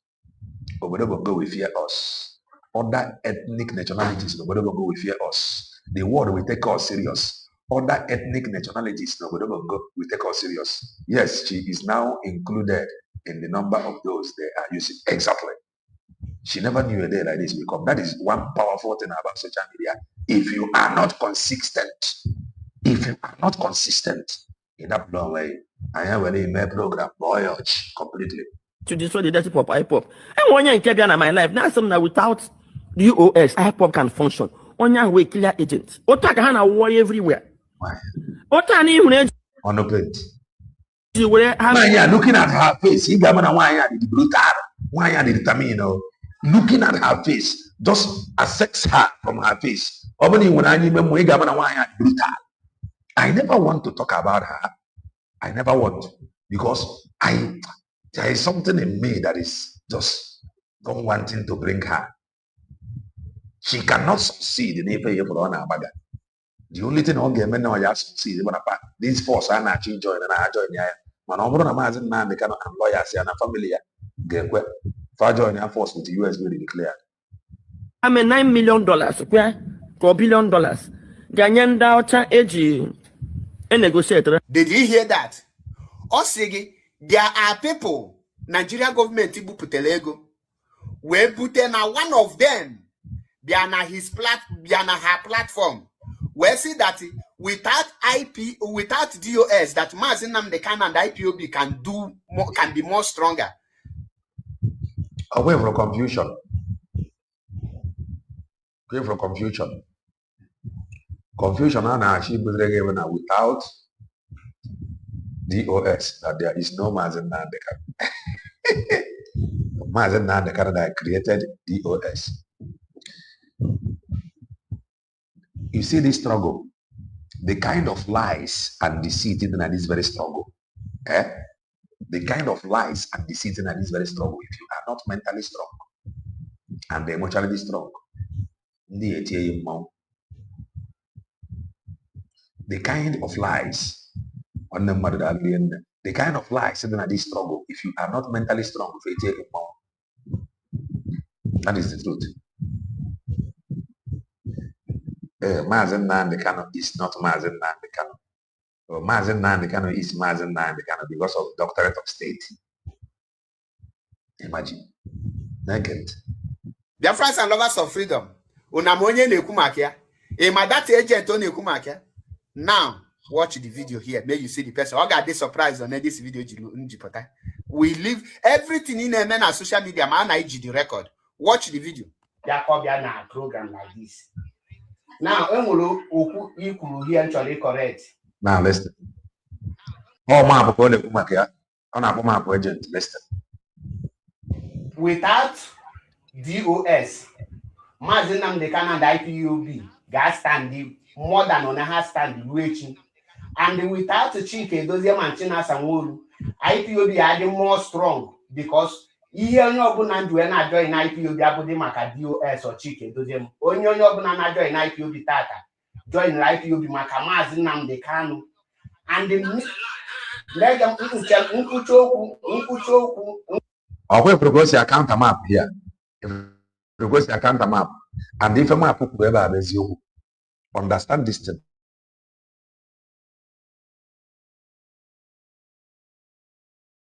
IPOB. They only join the IPOB. They join. They joined because of Mazi Nnamdi Kanu, not for Biafra, not because of Biafra. That is why that group in Enanya is very, very mean and brutal. If a map will hear about the truth, anybody over there that joined IPOB under Mazi Nnamdi Kanu, that person joined because of Mazi Nnamdi Kanu. If a map will hear about the truth, But it's immediately on that and no map. She hurriedly want to stop map, trying to push the narrative that people joined IPOB because of Biafra. What many of them don't even know about Biafra. Many of them know about Seke abroad. Many of them they want abroad. Are fighting for freedom. What do they have that they want to give? People that somebody actually at the empty. What do you have to give? You can't give what you don't have. They have nothing. That is why they could not give anything for more than 15, 20 years. They joined because of Mazi Nnamdi Kanu, not because of freedom. Anybody you see, but no, even Kelena TV, I came to social media because of Mazi Banjoko, not even because of Biafra. That is the truth. But she tried to hide that truth. Listen to what the only thing this from one year na one is paintable. Now one is paint. Now see, but 1 year. Now English. When I add English, listen. Correct. Without DOS, Mazi Nnamdi Kanu IPOB, more than on a stand waiting. And without Chike, those Manchinas and Wulu, IPOB adding more strong because ihe onye ọbụla ndụ na join IPOB abụdị maka DOS or Chike dozie m onye ọbụla na join IPOB tata join IPOB maka Mazi Nnamdi Kanu and let them that's a lie. Why am agent of DOS? Why they have spent heavily on her. Far groom no why or take out a very long time before when why is working for DOS. She want to tell you that without DOS there is no Mazi Nnamdi Kanu. Can you just listen to this woman? Can you just listen to this woman? Without DOS there is no Mazi Nnamdi Kanu. Can you just listen to this woman? Who is Uchemefo? Second in command of Mazi Nnamdi Kanu. Uchemefo pro Mazi Nnamdi Kanu or they preach gospel. He could have dragged other DOS members with him. Uchemefo pro Mazi Nnamdi Kanu can remain not strong. This woman is just agent of DOS. That is the truth. Listen to how she churned the map. Listen. We leave everything in a man on social media. Man, I the record. Watch the video. A program like this. Listen. Now, Oku here actually correct. Without DOS, Mazi Nnamdi Kanu and IPOB gas standing more than on a stand reaching. And without Chike, those Manchinas and Wulu, IPOB adding more strong because ihe onye ọbụla ndụ na join IPOB abụdị maka DOS or Chike dozie m onye ọbụla na join IPOB tata join IPOB maka Mazi Nnamdi Kanu and let them Are you still confused who she is working for?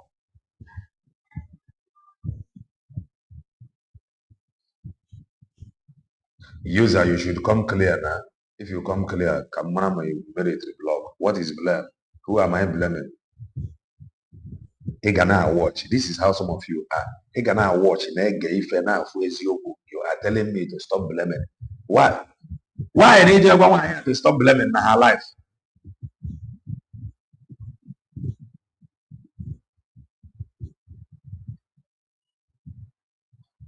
Huh? Kelena TV mamata. One has been running spree. No Chanina. Amaro telling you now. I never will be now. Through map. Una mamata. Oh, man, all of you was celebrating. Oh, doctor of state. Oh, the dogs are yeah. Okay, now I did not talk. I'm not want anybody to calm down.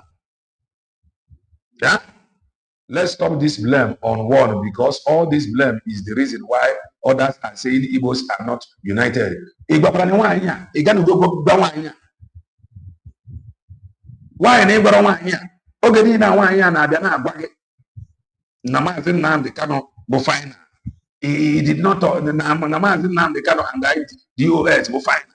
ị gara ojegbu ya oge ọ na-agwa gị zukwa ike rest. Listen.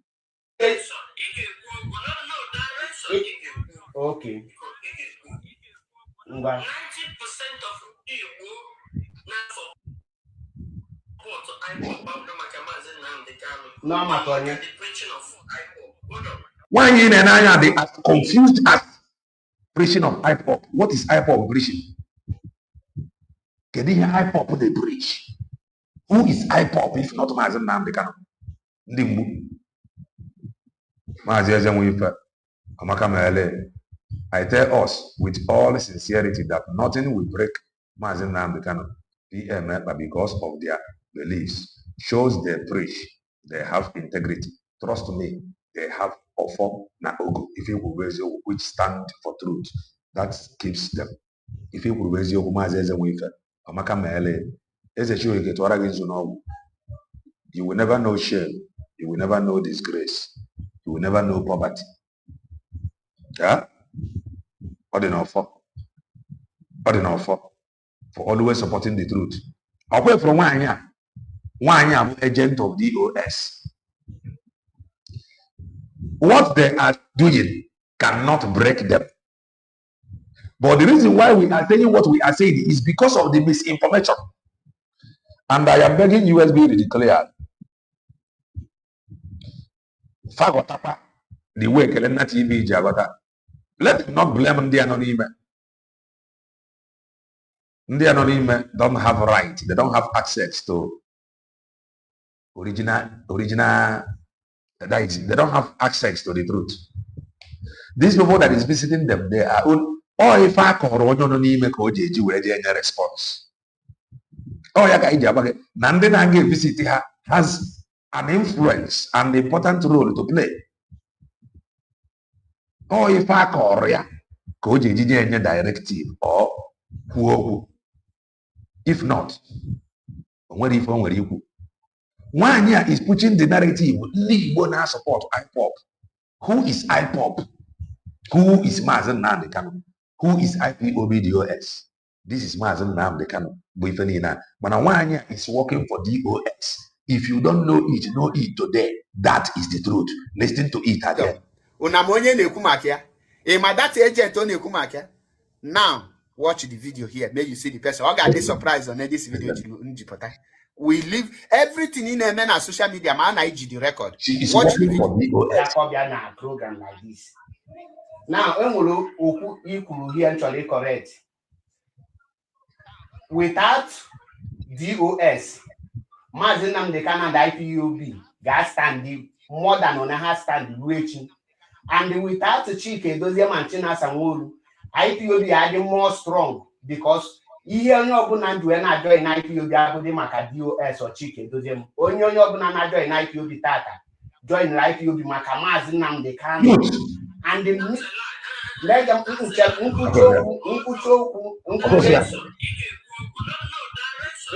Okay.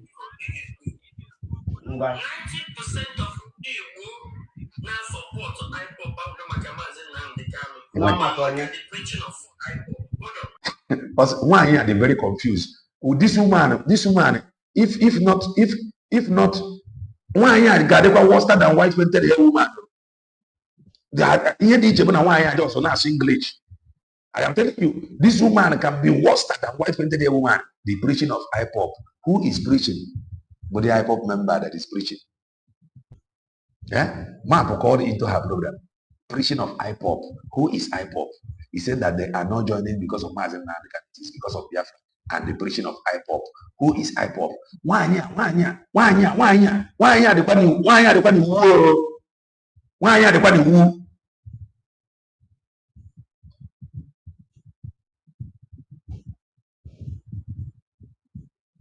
Why are the one who the IPOB for you they preach the IPOB. Why you going to preach here?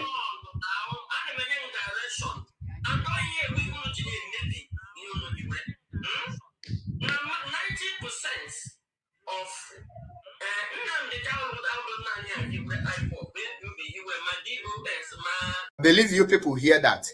That's Here, MAP did a wonderful job. Here, MAP did a wonderful job. This woman, the agent of DOS. If you like, believe. If you like, don't believe. Hear me. Nobody is dragging any power tussle with anybody as it stands today. Every right-thinking human being, man, USB declared, you are free to go and be dragging with PM today. Okay, you are free to go and be dragging with CRC, BGC.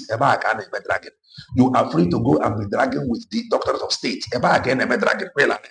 You are free to go and be dragging with the lawyer Mazi Nnamdi Kanu and the mapper for them. You are free. Now USB declare the. So if you are confused, Gent Kakole. This is MAP confronting him, confronting her in her own platform. MAP one. This is Mazi Fort Mazi Nnamdi to almost stand still. And we are here. Then today he have abandoned the doctorate of state. Defending Mazi Nnamdi Kanu. And the Omambe he not go feed you because the conspiracy against Mazi Nnamdi Kanu now is huge. He cannot do it. The only thing guys up this what is to come. But embracing USB declare. That is the only thing guys want. Mazi Nnamdi Kanu on email.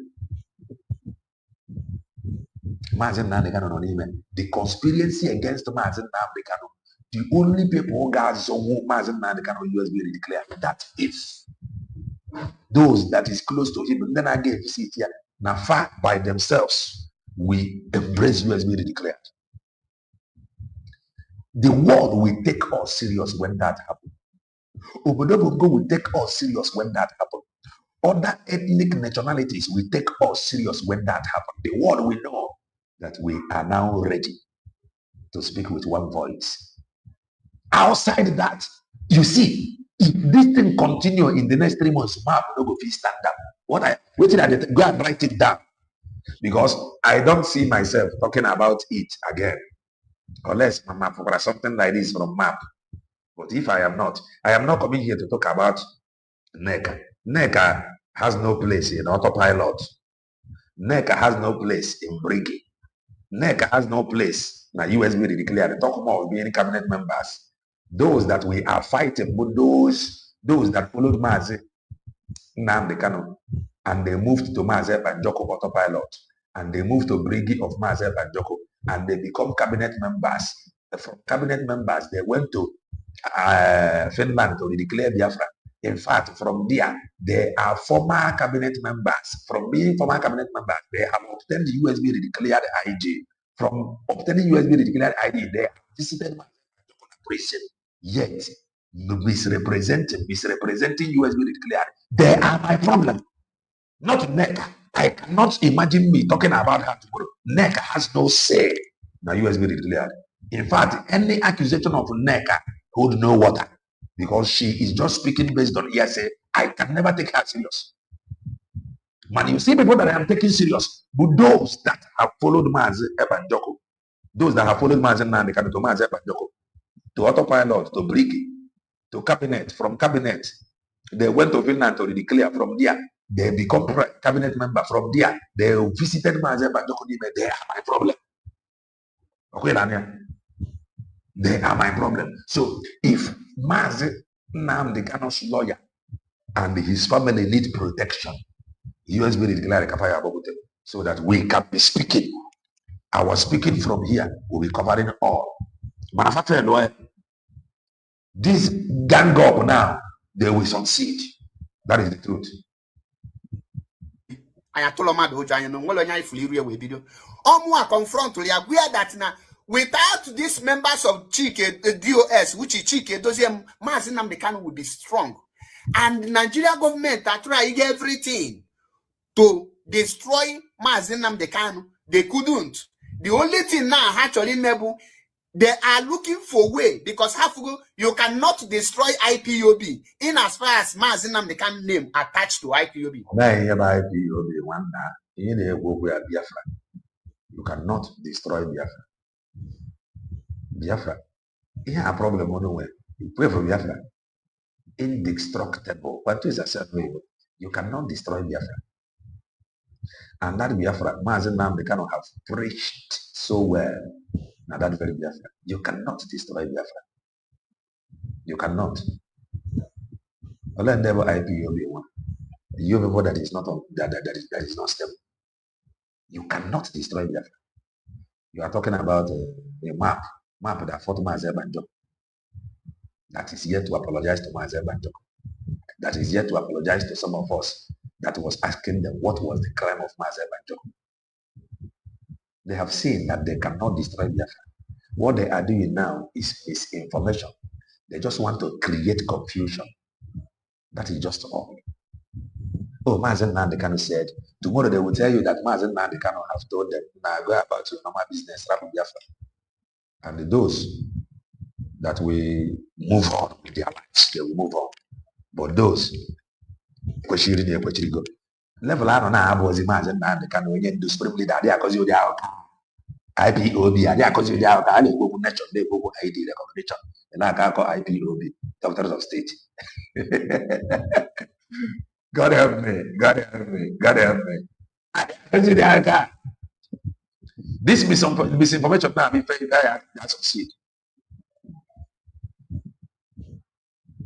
Those misinformation behind I succeed. So IPOB, the only way I tried everything to destroy IPOB, but the only thing that is still holding IPOB today is that name and that Mazi Nnamdi Kanu. And the only thing that is left of IPOB, but that IPOB have given birth to, that indigenous people of Biafra have given birth to, that they have grown to become, and that is USB declared. IPOB, indigenous people of Biafra, that they have given birth to, who USB declared, that have become. Do not forget, Prophet Iginla said something, that he saw a transformation from little puppy to wide shocks of animals. IPOB is just a registered organization. Indigenous people of Biafra. So IPOB and indigenous people of Biafra, have given birth to USB declared. Indigenous people of Biafra have grown to become USB declared.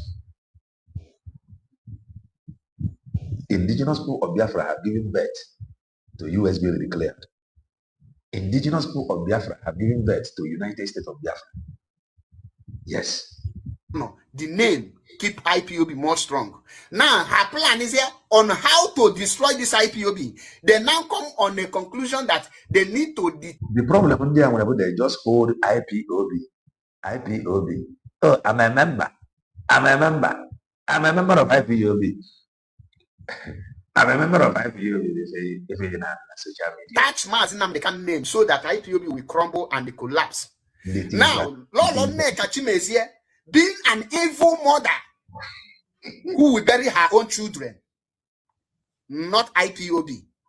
Evil mother who will bury her own children, now volunteer herself to be an evil that Nigeria government will use in order to destroy IPOB. Now, basically, now that people are being bought over. Now, let me ask you, all these things in Afu here is the moment they will put Mazi Nnamdi Kanu IPOB will destroy. Imagine. So, Lolo Nneka Chimezie, Chinasa. Imagine. Fair work will give you already. And the fire has some seed. Fair work will give fire actually from USB declared. Let's separate Rania from USB declared. Fire grab boy. So chance kade. They're not close to Yaman. You make sure na fire na USB declared. Is this woman aware that we once had which Clifford Irania Omiomio by Imam Mezu etc. Mbode awe, ade awe, ade awe. Nne ya anya. Sanworu, Ikenguru Agu, and the Chike Doziem Abanyim, and the Jele speak Udele. These are one group. Abu Nuchunadele Yakuchuno dear. Guinea Kanku, Lolo Neka Chimesia, Udele, which is Chukuka of Ebu, Ikenguru Agu, which is Chizoba, Chibuzo, Emmanuel, Chike Doziem, China Sanworu, Keku, and Abanyim. These are bunch of the same group. So each economy hate one, now love one, they are the same, operating in different angle. Now, all the attack now is to make sure that now it will pull out from Mazi Nnamdi Kanu to use you. Now, can go. Fair work for you already. Now, if you're gonna go, yeah, but then Asia because he don't know all these things. Then Asia, you'd run to USB declare. That is the only remedy. Ever again, with our coverage, you. I don't see Kelena TV talking about NECA next time.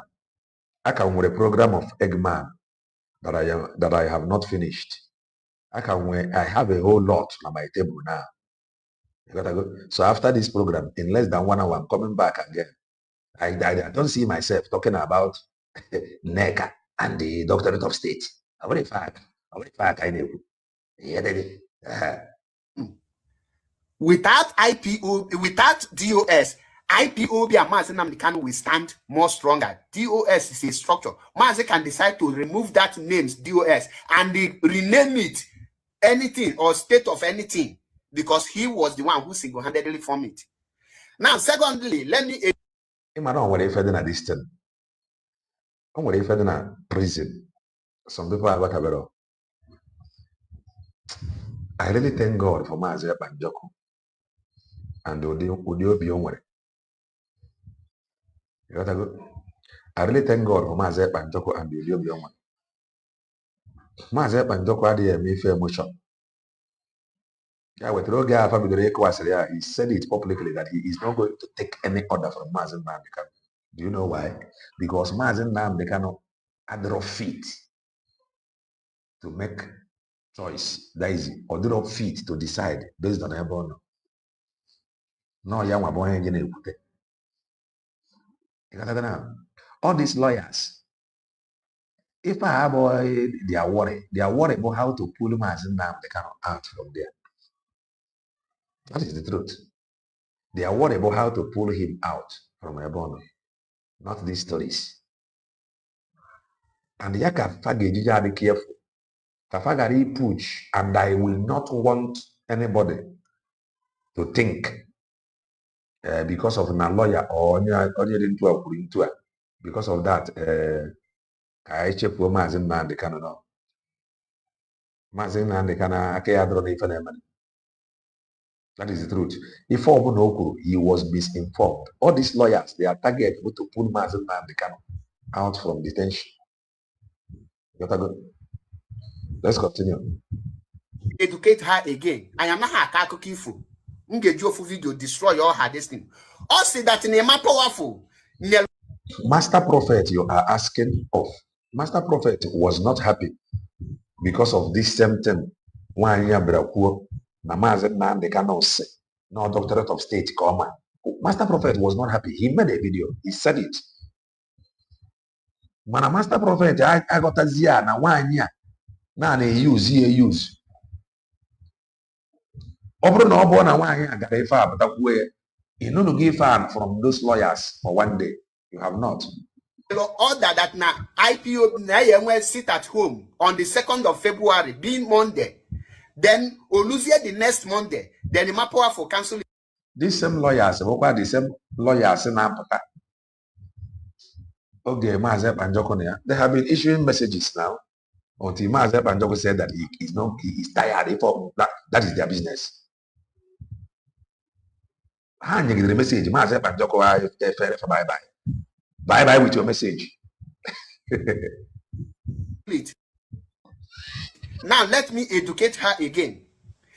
When Chukwuma Charles Soludo closed the shops of on the Chairman market traders, because now these people now sit at home voluntarily in solidarity to Mazi Nnamdi Kanu, then Chukwuma Charles Soludo now want to punish them for showing their solidarity to Mazi Nnamdi Kanu. He locked their shop. In return of their good gesture, IPOB under Mazi Nnamdi Kanu showed their own support to the Onitsha main market by telling them that, okay, to show that you people, what you people are doing, that we appreciate it. The entire Biafra, not only Onitsha, we sit at home on the 2nd day of February, being Monday, to show the solidarity to Onitsha main market. Here is the problem. Mabu can query DOS. Mabu can query another fashion of DOS. Mabu can query the DOS of Kerifana. Mabu can query the DOS of Mapowerful. How can I enter the message very well?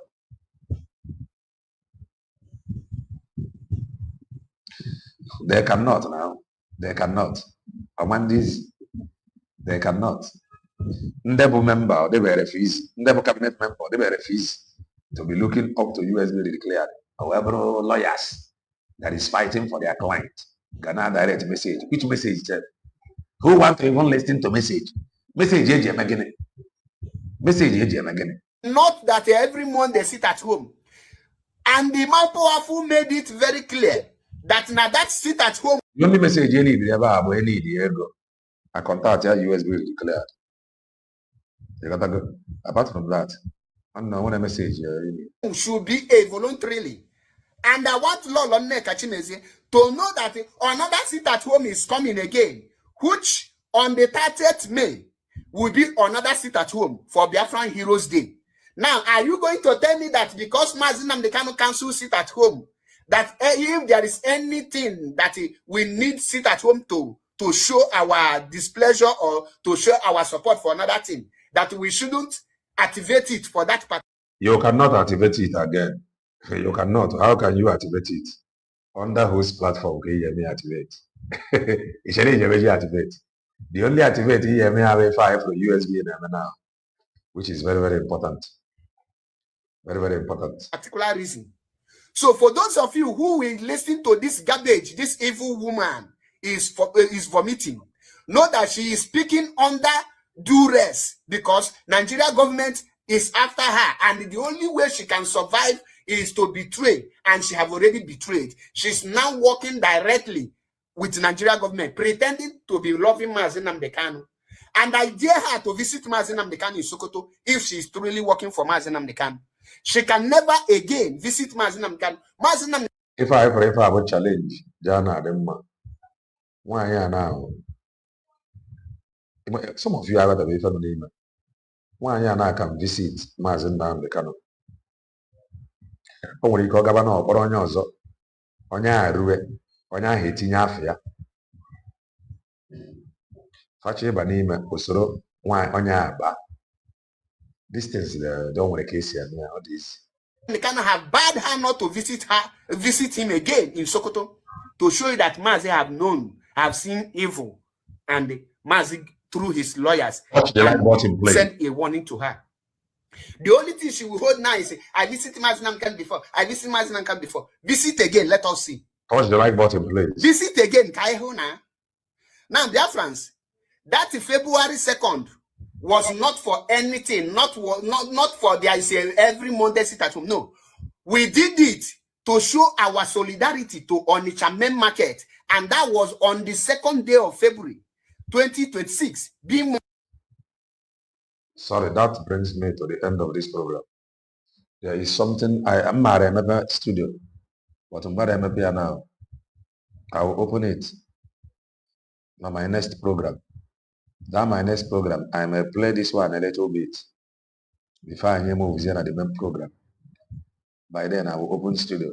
Then when I open studio, please make a comment on this and then at the program idea. In less than 1 hour, I will be right back here. I'm going to program in less than 1 hour. In less than 1 hour, please subscribe to our channel. Do follow us on Twitch. Very, very important. Hit the like button, please, if you haven't done that. Share this program. Go viral. Very important. In less than 1 hour, 30 minutes, I will be right back here. Another program like this. Stay tuned. Bye for now. And God bless.